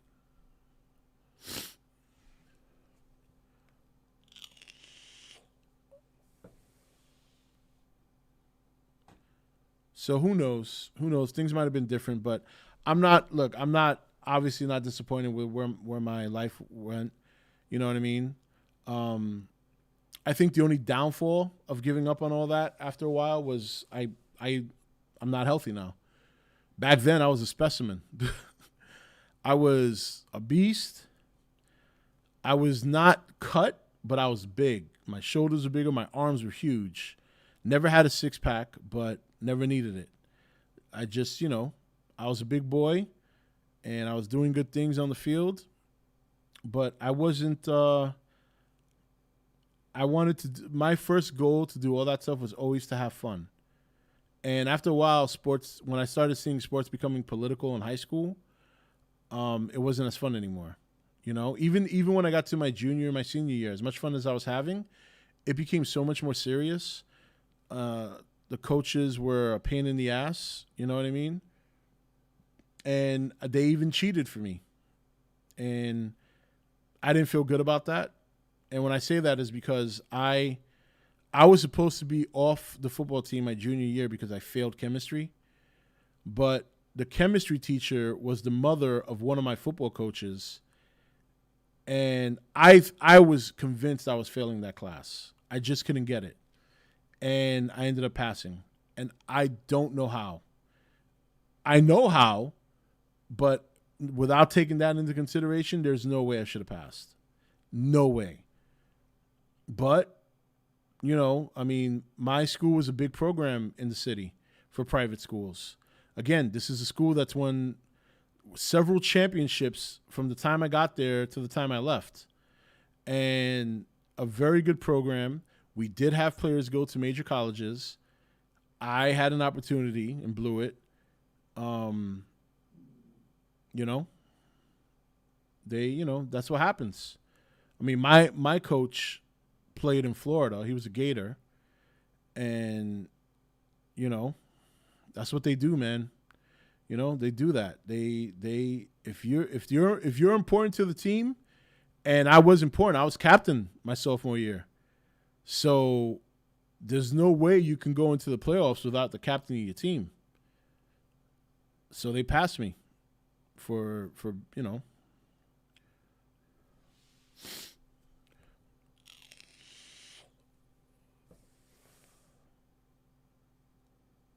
Sounds like the Alabama football program. Yeah, only they're running a 1920s offense. Fucking wishbone. But man, you'd be amazed, man. That wishbone, at least as far as I recall, I don't know if they changed the offense up. My old head coach is still coaching. So if he's still coaching, it's still the wishbone.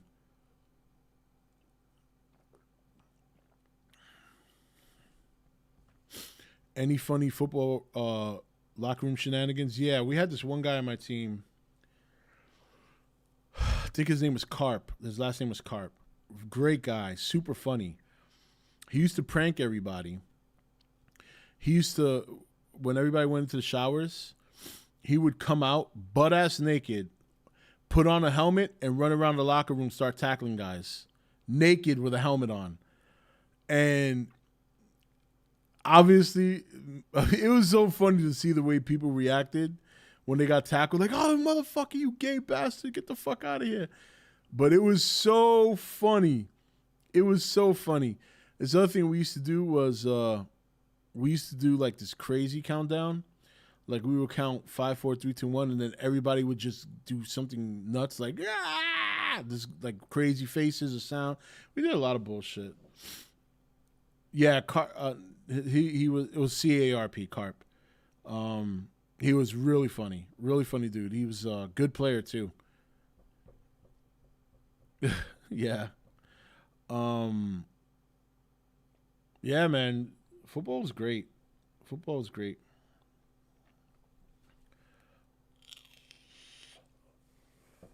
Yeah, it was, Zayd, because I really baseball was the one sport that I really wanted to play as long as I could. And when people start telling you, including a professional scout, starts telling you have a good chance if you keep working at it, that was my goal. I wanted to see how far it could go. And I was very surprised when I got cut. Like, I didn't deserve to get cut. I had tried out too well.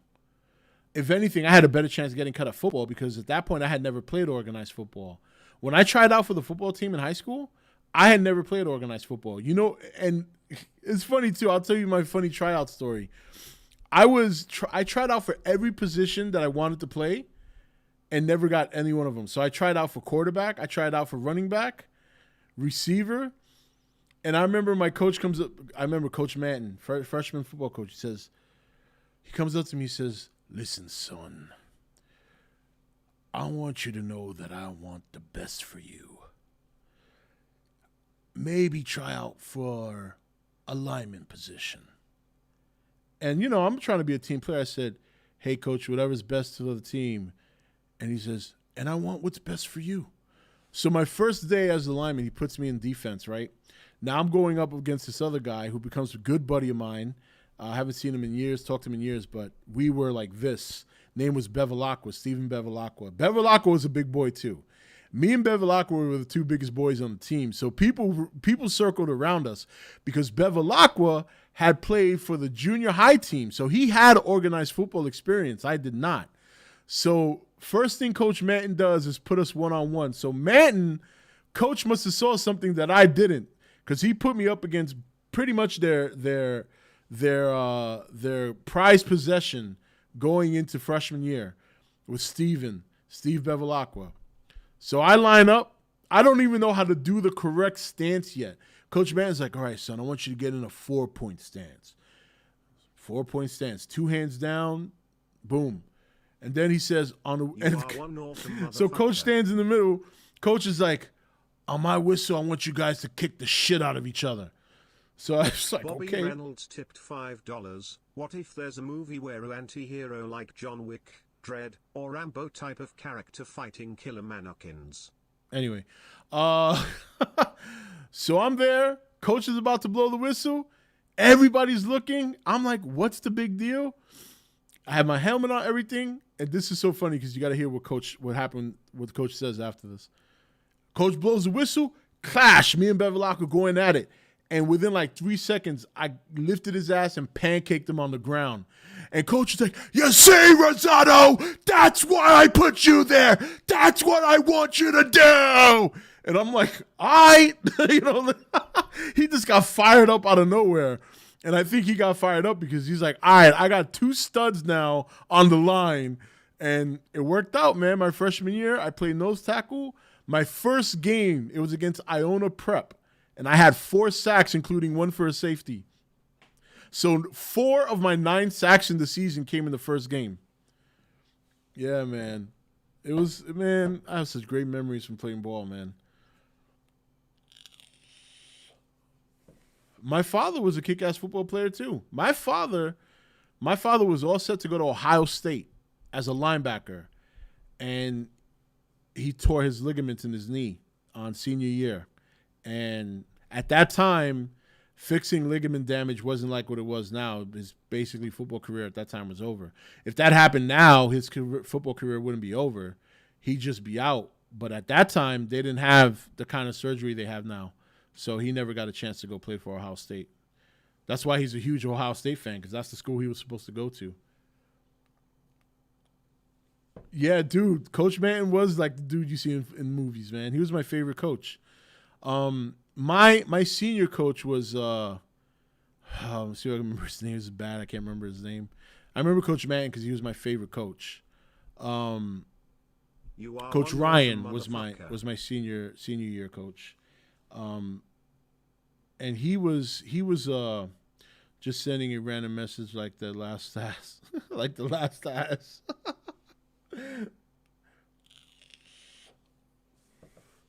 Did you see they lost to Michigan with like 42-27?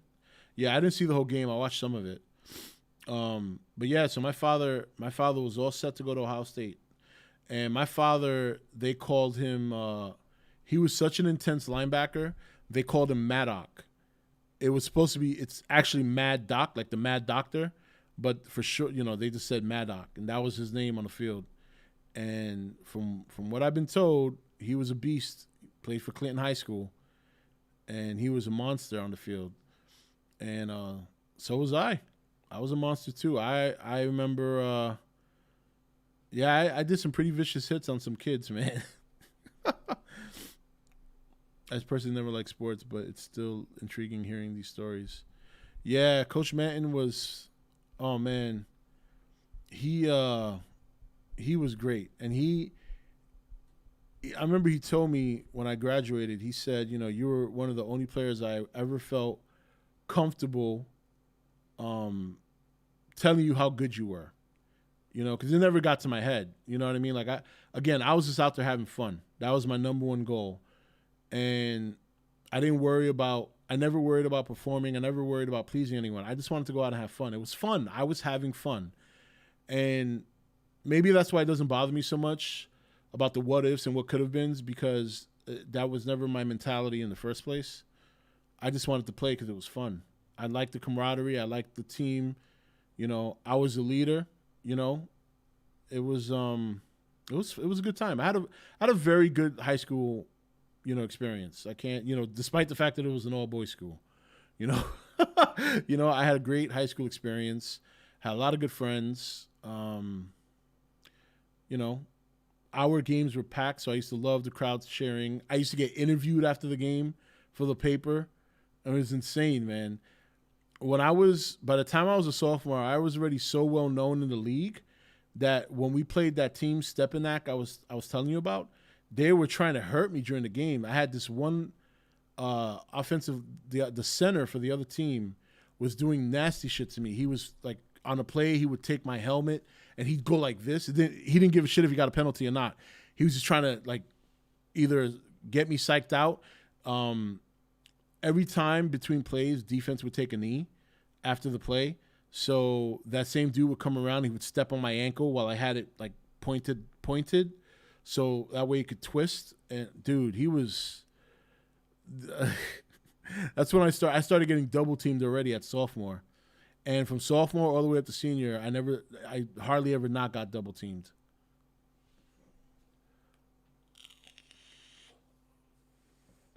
My son has something with martial arts. I don't think he's got the kind of athleticism he wants to try every sport. I think he does have a thing for martial arts though. He loves it, and this was his most favorite thing, and he did so well. It was so unfortunate that the pandemic hit because I was very interested to see how far he would have gone. I honestly think if we didn't move, I mean, we moved for a good reason, don't get me wrong. But I honestly think my son would have been a black belt in a couple of years. Easy. He would come home and practice. He would come home, he would do his moves, he would practice everything. I mean, he was really into it. And he still wants to go back, and I want to send him back. I just need to get this whole job thing under control because I can't keep doing these fucking contracts. You know, it's this whole vicious cycle of being in work for 6 months or a year and then a contract ending and then having to start all over again and then trying to do odd jobs or odd things to make money on the side until the next one comes. It's just ridiculous.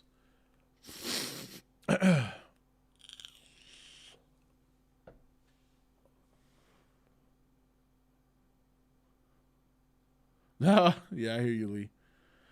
I can imagine Rob during the interview was like, "We came, we saw, we kicked its ass." I was pretty humble, you know. I was always as cocky as I come off. When I played ball, I was pretty humble. Not on the field to the other team.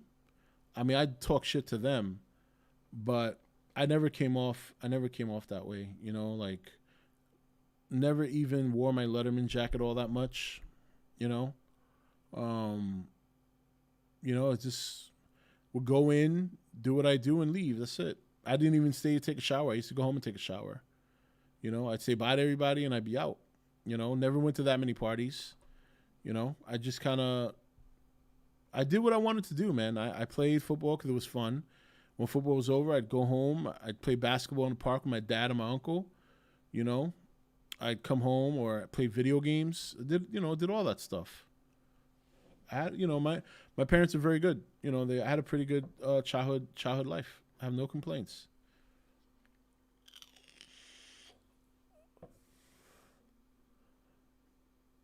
My coach saw that and told me next play, step on his hand and twist his cleat. He didn't spit after that. I never did. I'm trying to think if I did anything dirty. I never lost my cool on the field, even when I was targeted. The only time I got really intense and really started talking trash was, I think my senior year. We played St. Anthony's, and St. Anthony's had won the championship the year before. They had beat us like in the semifinals or something. And so this was like, St. Anthony's was like our Ohio State-Michigan game. Mount St. Michael and St. Anthony's was like the big game of the year. And at that time, that's when they had Tony Williams, the guy who got recruited to Wisconsin. And this dude was running rampant all over the league. So I remember the first play, I was looking right at him and talking shit. I was like, motherfucker, so you better not come up the middle. I want to fucking kill you. I was just like, I was lit. And I remember the first play, they ran a dive, and I split the double team and cracked that motherfucker right behind the line of scrimmage. And I was like, you fucking better run outside. Don't fucking come up the middle. I said, tell your coach, never come up the fucking middle again. I was talking, he still ran for like 150 yards on us, but it was a very tough 150 yards. They only won the game by a touchdown. I tackled that dude like 6 times that game, and at least 3 tackles for a loss. So, but he still ran for over 100 yards. All that, and he still ran for over 100 yards. He was very good. He was a big boy too. He was tall. He was like 6'1", had to be like 220. I mean, bringing him down wasn't easy. It was just the fact that I was just strong. But I remember that dive up the middle, we collided head on, and I had some dingers in my ears, man. The motherfucker, he was good. He was good. He went to Wisconsin for a good reason. But they didn't run that many dives after I stopped them a couple of times up the middle. You know, with the help of my linebackers as well. You know, of course. I don't want to make it sound like I did everything. I mean, we have very good linebackers. You know, Carp, the guy I was talking about, was one of them. And then the other guy was Tommy Newth. Tommy Newth was a beast. Holy shit. This dude, he was like the high school version of Zach Thomas from the Dolphins. You guys remember him? Tommy Newth was just a missile. Every time he tackled people, it was just like this dude just managed to get all his power, energy, and weight behind each tackle and would just smash people. Our middle defense was insanely good because you had me at nose tackle, and then you had Carp and Newth behind me, and it was game over. Game over. There was no chance. Yeah. No, I couldn't throw 70 yards.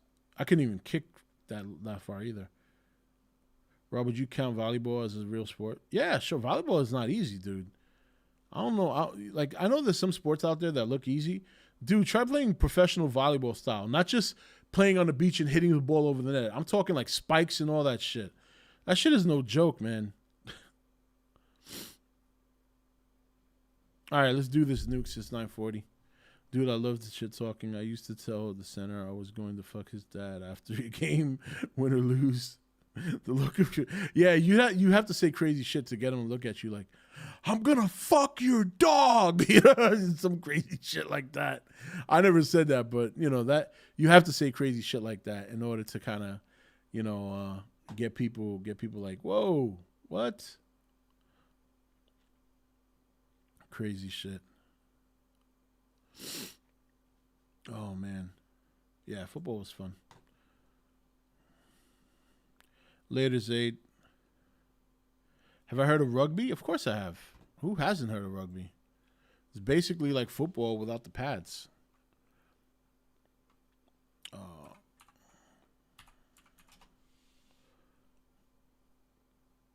I'm about to smash your cat.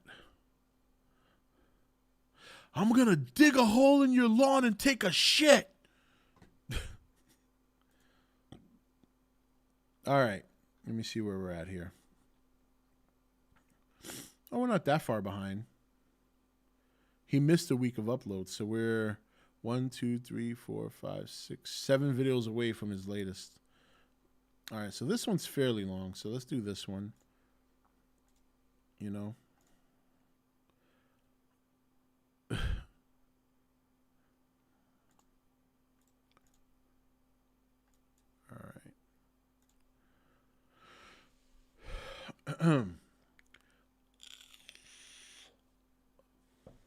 Your dog is mine. I'm gonna skull fuck your sister and shit on your girlfriend's tits.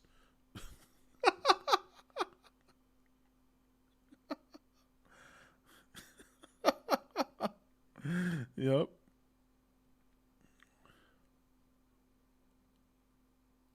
All right, here we go. Some nukes. Whoops. Top 5 ghosts caught on camera. Attachment. Tammy Jermathy says that paranormal activity has become a regular part of her life. Tammy believes that a dark entity has attached itself to her and follows her from home to home, no matter where she moves. Tammy is so intent on capturing evidence of the supernatural activity that she experiences on a daily basis that she set up multiple motion-activated security cameras all around her home in Mountain House, California. For the first time ever, she captures what she has witnessed firsthand throughout her life on camera.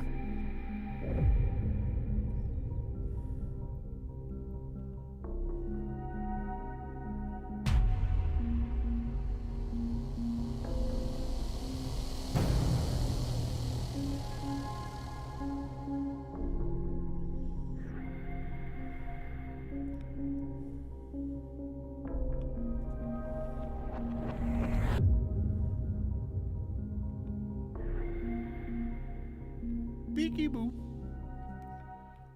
Her cameras capture extreme poltergeist activity as furniture and objects move on their own. And then, most terrifying of all, a pale figure can be seen looking out from behind a wall. And these spooky incidents are just the beginning of what Tammy captures on her cameras. On January 30th, 2020, Tammy packs up her life and moves from California to her new home in McKinney, Texas. Oh, you better vote. Almost immediately after moving in, the paranormal activity starts up once again, and the events only seem to get worse as Tammy, her cats, and even her dog are terrorized by the dark presence in her home. So he's literally been standing there now for about 10 minutes. That's scary. Won't That's come the when I cat. call him. Hasn't moved at all. Just keeps staring in here at me. Really kind of creeping me out. That's normal, but it still looks creepy.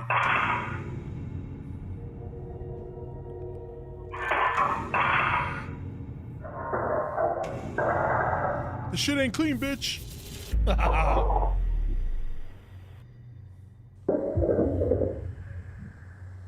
Tammy's cats seem visibly spooked by something we can't see. And as her cute little doggy is alone in the kitchen, a fork suddenly launches from the dishes in the kitchen sink That looks like a and spoon. lands in an empty frying pan. That looks like a spoon, dude. Another area in Tammy's new Texas home that seems to attract a lot of supernatural activity is her bedroom, where she keeps a collection of antique dolls, old photos, and clothing in a wooden and glass display cabinet.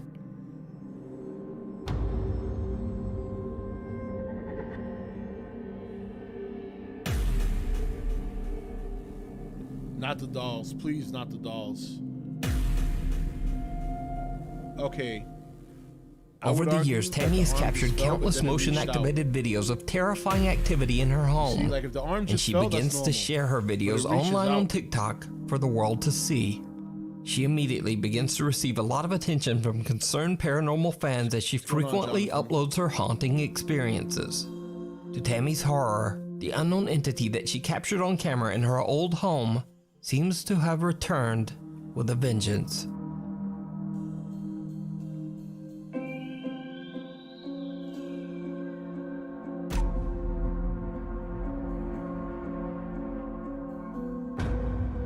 Wow.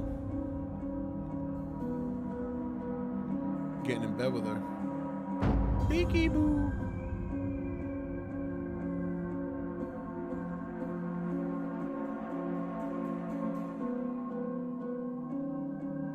A strange mist seems to appear in Tammy's kitchen, living room, and bedroom. Creepiest of all, the same pale figure that she captured on camera in California seems to appear in her new Texas home's bathroom mirror. So, what do you think is going on in Tammy's home? Could a dark entity have made a connection to her and now be following her from home to home, never stopping? As always, I leave it up to you to decide. That's what it is. You She can watch didn't- all of she Tammy's didn't finish paranormal paying rent experiences for the last over spot. on her TikTok So the page, ghost came The and was like, yo, Haunted bitch, you gotta One finish paying rent. 36, and Show her my YouTube slips. channel, The Haunted One. Leave and Die. Whoa. Popular Japanese ghost hunters Gachan, Daichan, and Yasuke from the YouTube channel Clip Store are contacted by a viewer who tells them the story of the historic Sabukawa village in Miyazaki Prefecture, Japan. The small Japanese village was built way back in 1597 in a remote area high in the mountains.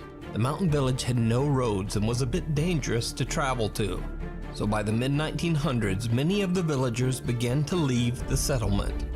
By 1989, the historic 400-year-old Sabukawa village was completely abandoned. An anonymous viewer tells the ghost hunters that a few years ago, a friend of hers went to visit the decaying and empty houses of Sabukawa village, deep in the mountains. The urban explorer told her that he was confronted by an angry old couple who seemed to be living in the abandoned village. Strangely, they told him to, quote, leave and die. Allegedly, only 6 months after his journey to the village in the bizarre meeting, the man passed away. Now, the viewer says that as inaccessible as the mountain village is, it seems very unlikely that an old couple would be living there all alone. So, considering the odd encounter and the man's subsequent death, the viewer is convinced that the people that her friend met were actually angry, vengeful spirits. The clip store team sets out to investigate whether the abandoned Sabukawa village might be haunted. When they arrive at the location, they realize just how hard it is to reach the town. They have to leave their car and continue hiking on foot. After they finally arrive at the village, the team decides to split up and meet back in 30 minutes. They all set timers on their phones and go their separate ways to explore. Fuck no. In the dead of night, clip store host Gachan discovers the ruins of an abandoned school. What happens next is downright creepy. Oh, an ad. Of course that's creepy. What the hell is this?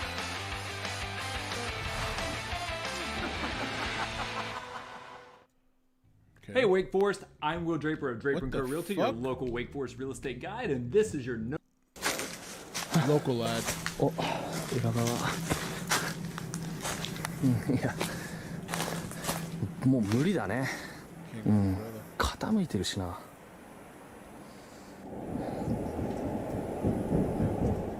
Whoa. え？うん、傾いてるしな。That's what I heard. え？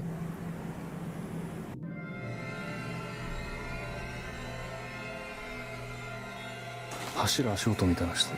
え？え？は？え？めっちゃ。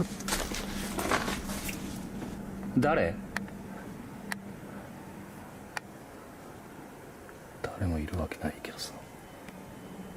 Gachan discovers that the building is on the verge of collapse, but still from somewhere inside, he hears the sound of someone running, followed by the loud bang of something slamming or falling. 物音すごい。お、何？タイマー鳴った。いや、めっちゃ物音したのに今入るから。ちょっと待って。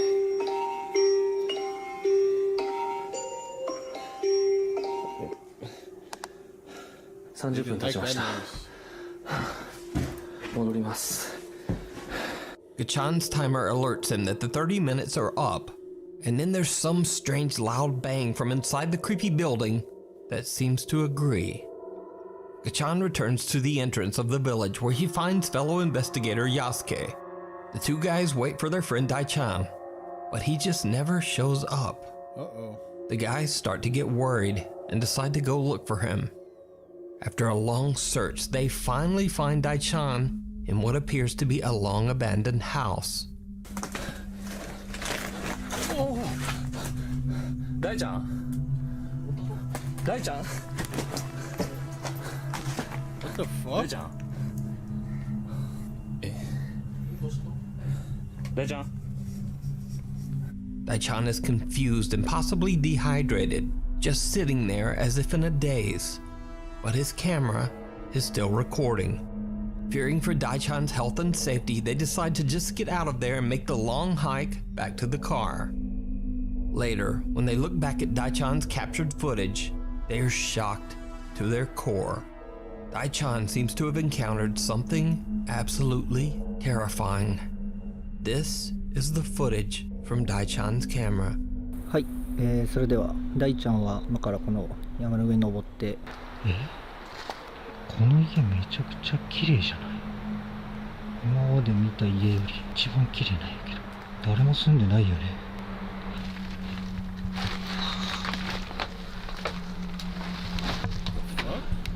結構しっかり残ってる。うわぁ、仏壇、神棚 I'm 置い waiting て for something crazy creepy to happen. 家がある。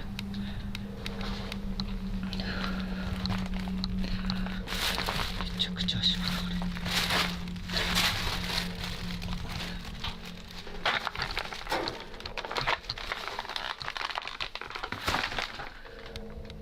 Fuck? I'm like bracing myself over here.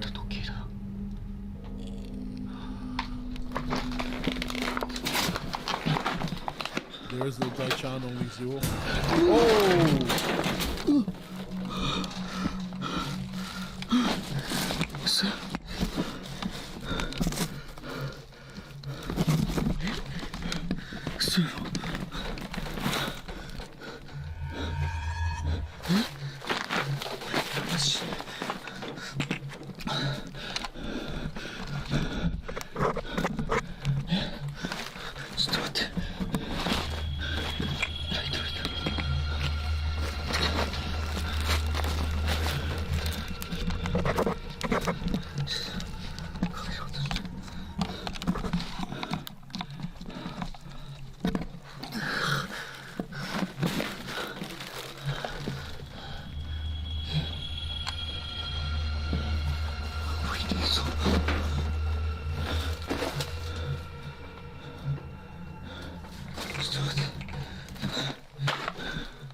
Left, man. Why push the envelope?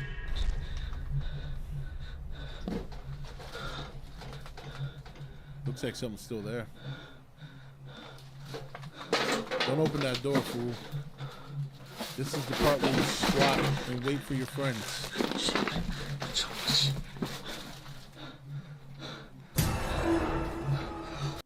Want to make math fun for your child? Is that somebody like praying? Prodigy Game can help you take learning engagement to the next. Hold on. Somebody. Oh yeah, looks like somebody's praying.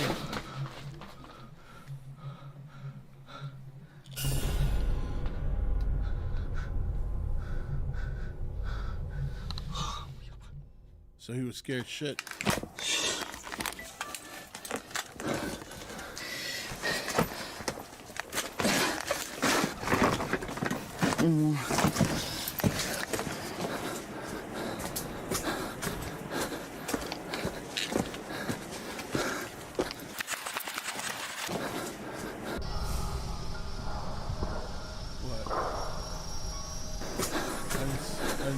Daichan suddenly sees a bizarre pale face staring back at him from behind a door.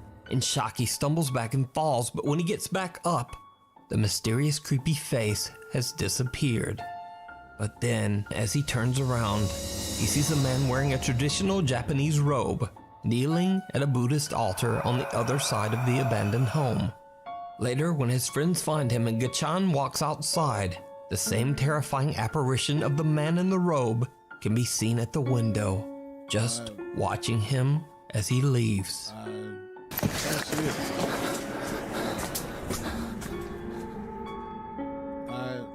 Okay, well, enhancements. So did the Clip Store team capture real paranormal activity in the abandoned Sabukawa village? Let me know what you think. You can watch this entire two-part investigation with even more scary paranormal moments over on the Japanese YouTube channel, Clip Store. Before we move on to the next video, if you see anything that you think should be included in the top 5, contact us at nukestop5@gmail.com. Ghosts of Carmel, Maine. Now, if you watched Nuke Stop By for very long, you know all about the YouTube channel Ghosts of Carmel, Maine. But for anyone new, here's a quick recap. So a man named Kent Burris says that he and his family live in a house that is extremely haunted by multiple ghosts. Over the years, Kent has posted over 100 spooky paranormal video captures to his channel, Ghosts of Carmel, Maine. Okay, there he is, in the window again. You gotta say something or do something. Oh my God! No! Oh. Now, in Kent's latest video series, he plans to spend 72 hours all alone inside his haunted home, as he believes this might ramp up the paranormal activity and also make the incidents easier to verify. This video is about being alone in the Lamb house for 72 hours. Because when you sleep in this house and you know there's other people in this house, you know, you question whether something was paranormal related, but you're not sure because there's other people in the house or the cats are in the house. Now, during this 72 hours, the cat stayed out on the porch the whole time. Throughout the day and night, Kent captures multiple strange EVPs throughout his home. Yeah. And some of the messages are truly disturbing. Are you in the kitchen now?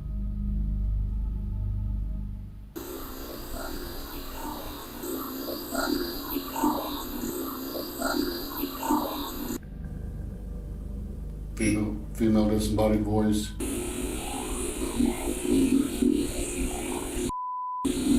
Oh!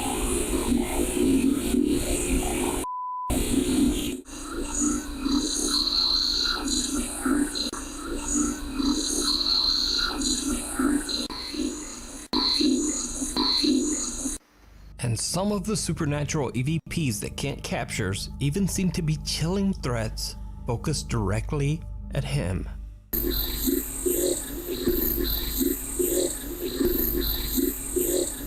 Now, as Ken is recording EVPs, he is also capturing video. When he reviews his footage later, he realizes that he captured something else in his house.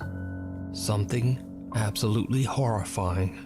Now, when I was doing the captions on these EVPs, I noticed something really strange by the steps. Well, I went to brighten it up and just to check it out, just out of curiosity.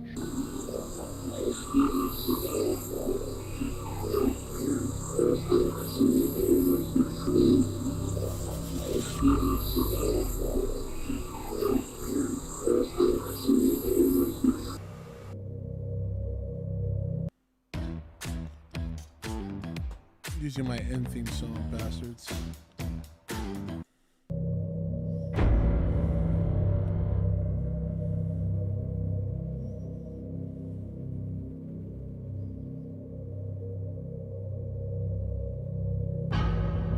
Ooh, that's creepy.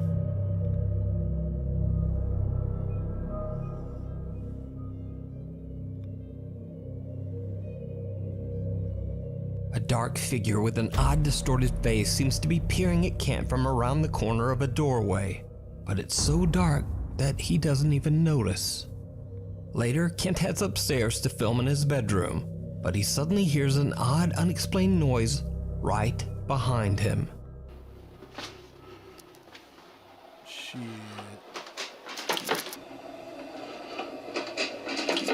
Now, when I go through the door of the bedroom, I hear a strange sound behind me, and I turn the camera around really fast. Now, I didn't see anything there, but out of curiosity, when I was going over these recordings, after I saw what was captured on the stairway, I also brightened up, lightened up the recording from when I spun the camera around, and there was another strange anomaly captured.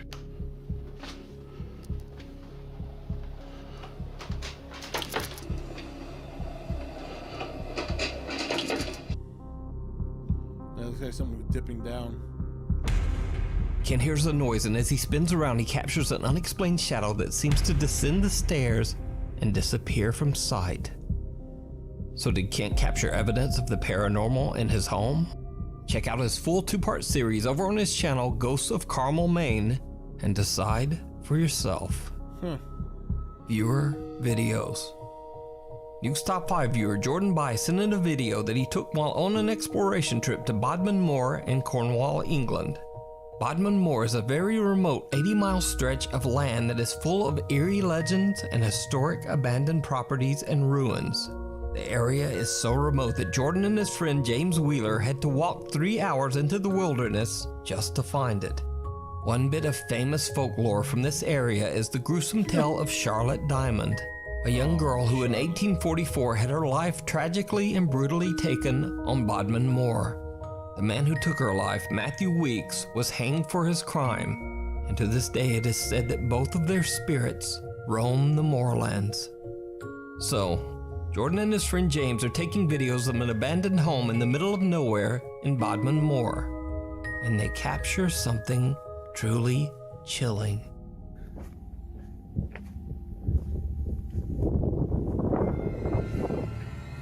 The wind.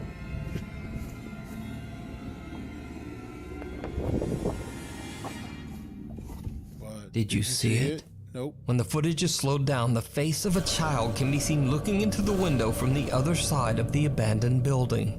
What? Jordan doesn't even notice and has no idea what he's just recorded as the little face seems to just duck away from the window. The explorer claims that he and his friend James were the only ones there, and he believes that the face might belong to the restless spirit of Charlotte Diamond, the girl who lost her life there so many years ago. But what do you think this could be? A shard of glass? Let me know down in the comments. Oh, it does move. In another creepy video, News Top 5 viewer Yanis Tassis from the city of Kozani, Greece, claims that he was on his way home one night when suddenly he hears a very bizarre sound. He quickly takes out his phone and begins to record.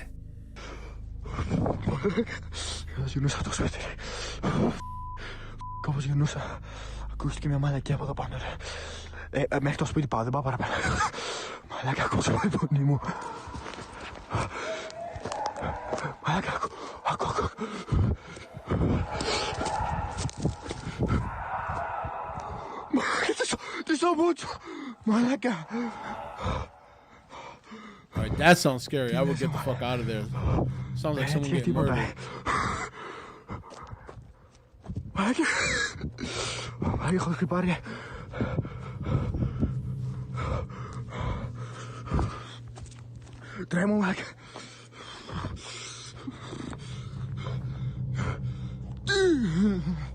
Yanis explains that the small structure is the entrance to the town's water tank. And he believes that whatever he's hearing might be something echoing from inside the tank.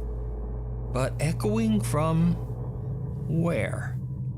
Either way, whatever the sound is remains a mystery to this day.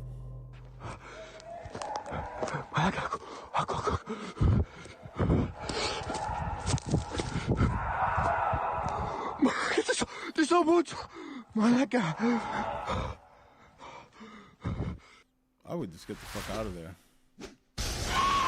Done with this shit.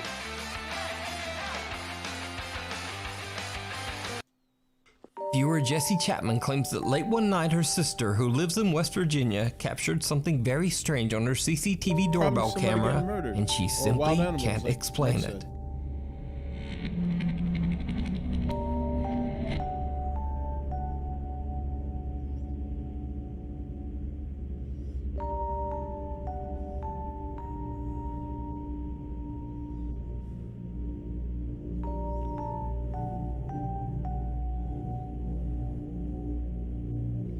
A creepy translucent figure appears to be walking on the lawn right in front of Jessie's sister.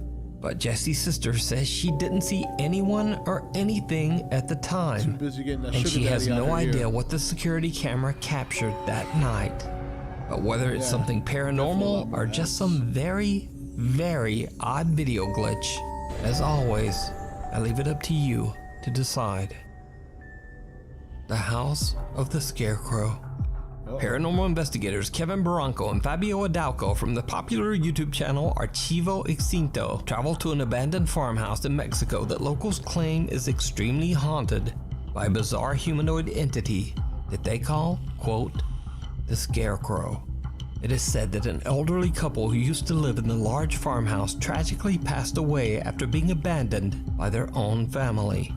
Their remains were not discovered for many years, and the farm was left in a severe state of decay. Over the years, local residents and even visitors to the farm began to tell the frightening story of a scarecrow-like spirit that terrorizes anyone who dares to set foot on the haunted property. Ghost hunters Kevin and Fabio set out to investigate whether the stories are true. Very soon after the guys arrive, they find something strange hidden behind a pile of bricks. And immediately after they pry it loose and pick it up, they witness something downright creepy. No es como un palito, como para sacarlo, güey. Está súper atorada, güey. They're hunting ghosts and they're fascinated over a stick? Un dedo trata. Ya. Es como una pipa, ¿no? Creo que sí.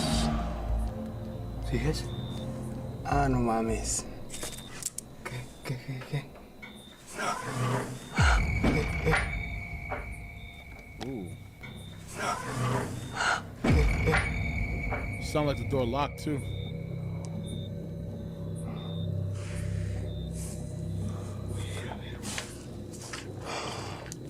Me lo llevo. Cuidado.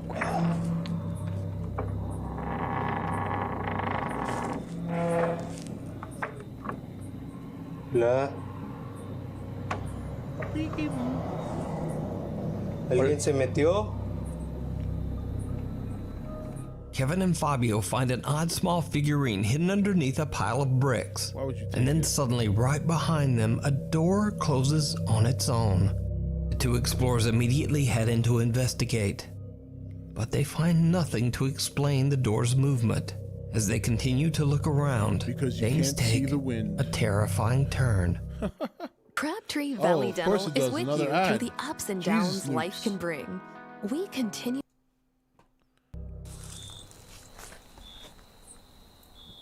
Güey, allá, cuidado. Se vio algo allá.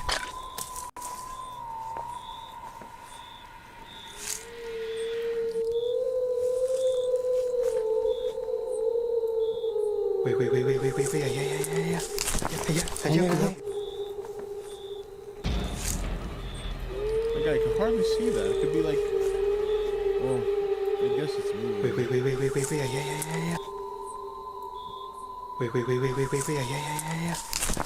Allá, cuidado. Se vio algo allá. No mames. Acá. Güey, cuidado.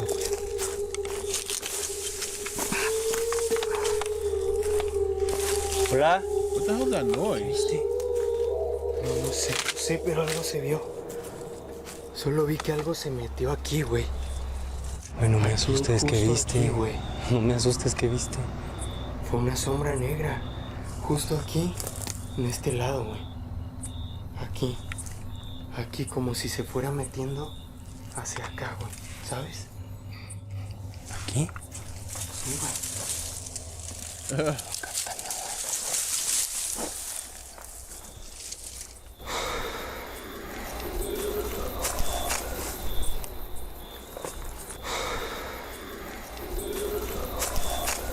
Look at his face, he looks scared shit. Kevin spots someone or something looking at them from behind a doorway. They rush over, but again, no one there. That's when the two friends hear a blood-curdling deep growl or shriek coming from somewhere nearby. So did Kevin and Fabio capture the sinister humanoid entity that the locals call, quote, the Scarecrow? Or is it all just an elaborate hoax?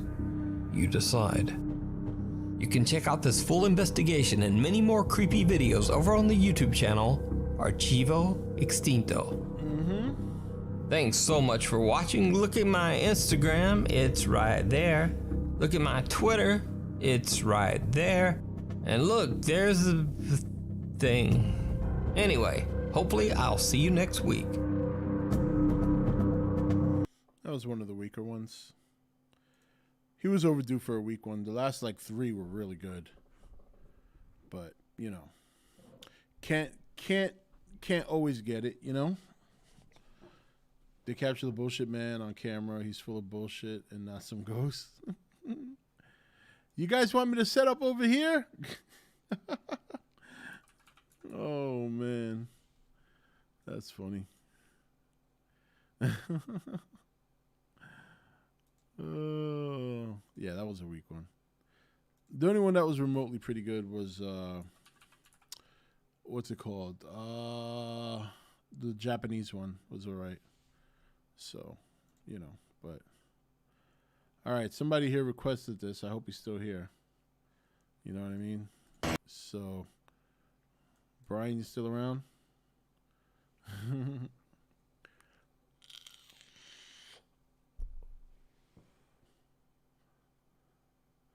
The screech. Yeah, the screech was pretty creepy. I mean, it could have been an animal, though. You know what I mean?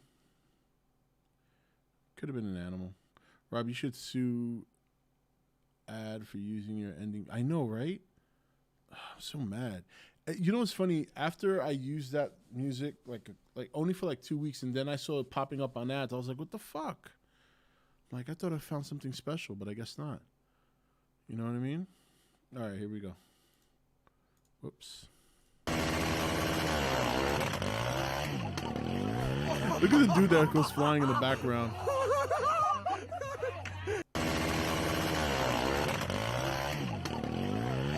Fucking Shrek is brutal.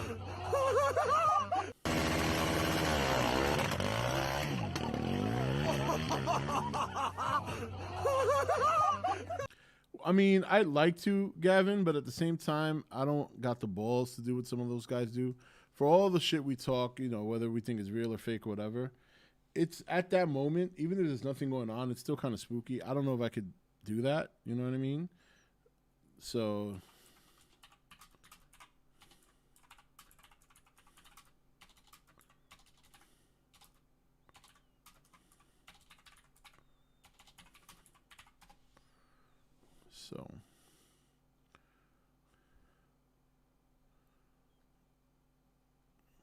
What?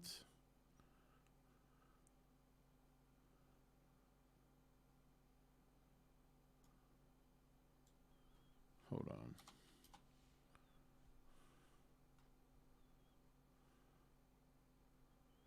What the fuck?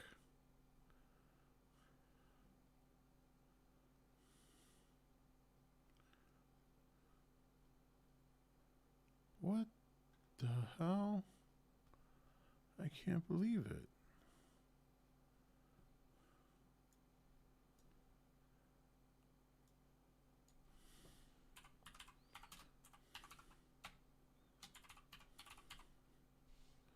All right, here we go. Yeah, Jay, it's dead, bro. But Jay says it's a fucking big sea turtle. Been a while. Look, it's a baby fucking whale, man. Holy shit, we are witnessing a baby fucking whale right here, dude. Holy shit. That thing is big, Jay. What is that thing? It looks hurt. I don't know. That thing looks hurt, Jay.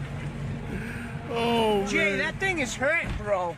Holy shit, look at this fucking thing. Oh my God, what the fuck is that, bro? Jay, what the fuck is that? Oh man, pull back up, Jay. Come on. Come on, bro. Pull back up, bro. We're seeing some shit we ain't never seen before, kid. Oh my God, that thing looks dead, man. We gotta call the aquarium or something, dude. Oh man, look at this fucking thing. Holy shit. What the fuck is that? Oh man, Jay, it's dead, bro, or something. Oh my God, Jay. Pull right up next to that shit, Jay. Oh man, look at this fucking thing. Oh man. Look at that, Jay. Holy shit. What the fuck is that, kid? You want to try to pull it in? Let's hook it. Oh man, that thing's just dead. Oh my God. What the hell is it? It looks like a fucking baby whale.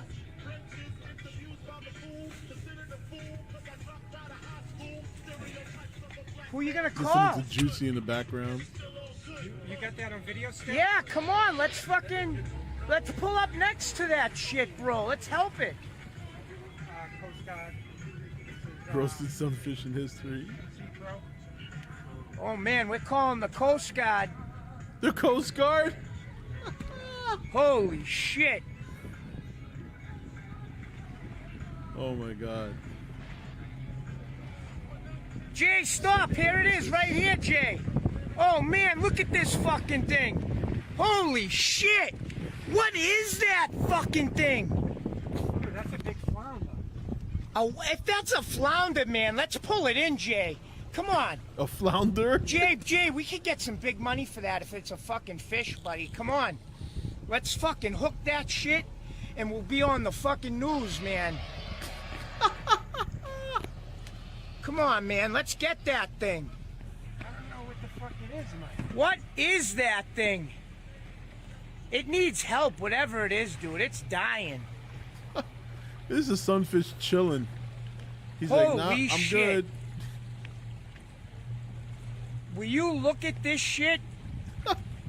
Oh my God, Jay. Jay, look at this fucking thing. Jay, let's get it. Yeah, he's dying, Mike. Let's get it. Oh man, Jay, that is a fucking, that's a tuna, bro. Jay, that's a tuna or something. Jay, look at it. Come on. Like a flounder with the fins. Oh man, Jay, let's pull it in, fucking dude. Tuna. Look at that fucking thing. Oh my God. Holy shit. Oh my God, man. We are seeing some shit we ain't never seen before. But let's get that fucking thing in this boat, Jay. Come on. Yeah. Let's get it in the boat, bro. Come on, you got a hook? Yeah. All right, let's get it. Oh my God. Oh man, you guys are witnessing what me and Jason Foster. This is Michael Bergen and Jason Foster. We're about ready to pull this monstrous fucking thing on this boat right here. Steve, I hope you're watching, buddy. Holy shit, will you look at this fucking thing? What is that thing, dude? Oh my God, look at this thing. Oh my, look at this fucking thing. Holy shit. Holy shit, Jay. Oh my God. Jay's got a little fucking fishing hook. Are you shitting me? That's the hook you come? Oh my God. Oh, we got it. Oh shit, Jay. Oh my fucking God. Oh man, we need to fucking go get that shit, bro. Oh man, we need fucking help, buddy. Looks like they lost. Oh my God. Jay, that is still good meat on that fucking fish, kid. Am I lying? No. Oh my God. This is fucking crazy. That's how they talk in Boston, man, in Massachusetts. Fish hooked. Will you look at this fucking thing we got? Holy shit, people. Will you look at this fucking fish that me and Jay Foster got right here, kid? Oh my fucking God, kid. We have a fucking whale here, bro. Holy fucking shit. This is fucking nuts. Yeah, we've never seen the whole video all the way through. Jay, what are we gonna do here, kid? Oh my God, bro. Look at this fucking thing. Oh man. I gotta bring him to the back. Oh man, Jay, come on. Oh man. All right, hold on. I got him. We gotta take a breath here, kid. All right, don't let him go. Come on. Oh man, this is fucking nuts. All right. Holy shit. Look at this fucking thing we got here. Oh man. Holy shit. This is going on fucking Fox 25 fucking news tonight. Holy shit. Look at you, motherfucker. Oh my God, Jay. Look at him. He's trying to get away. What kind of fish is it, dude? Who the fuck knows? It's Moby Dick. Holy shit. Ready? This is fucking nuts right here. Oh my God, I can't believe this is going on. What? Oh my God, Jay, I'm fucking shaking, buddy. Oh shit, look at my feet are shaking, kid. We're not gonna be able to get him out. Oh man. Oh shit, I gotta shut this off right now. Oh man, I never saw the whole video all the way through. Oh my God. Look at this motherfucker right here. Oh man, that is funny. Oh my God. All right, last one for the night. You guys remember this one, the oldie but goodie. It's been too long. Gabby just can't wait to go. But won't leave, not leaving. Look at this dog walk. Whoa, what speed on that dog walk. Oh, the girl with the Redirects a little bit, thickness. make sure they get that. Look at her go. Push. Into that tunnel. Nice job. Get to the backside of this jump. Andrea, hang in there. Thought maybe she might have got lost for a quick second. Gabby has to be 43.20. No, that's fine. It's just time. That's time. It's just time. Wow. We're taking the long way around everything, it looks like. But this is a young Shrek. Through the weave poles. Look at those weaves. Oh man. Classic.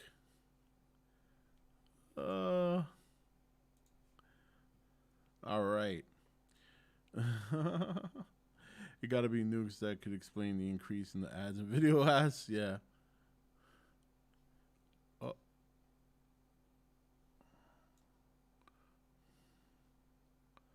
You fucking kidding me?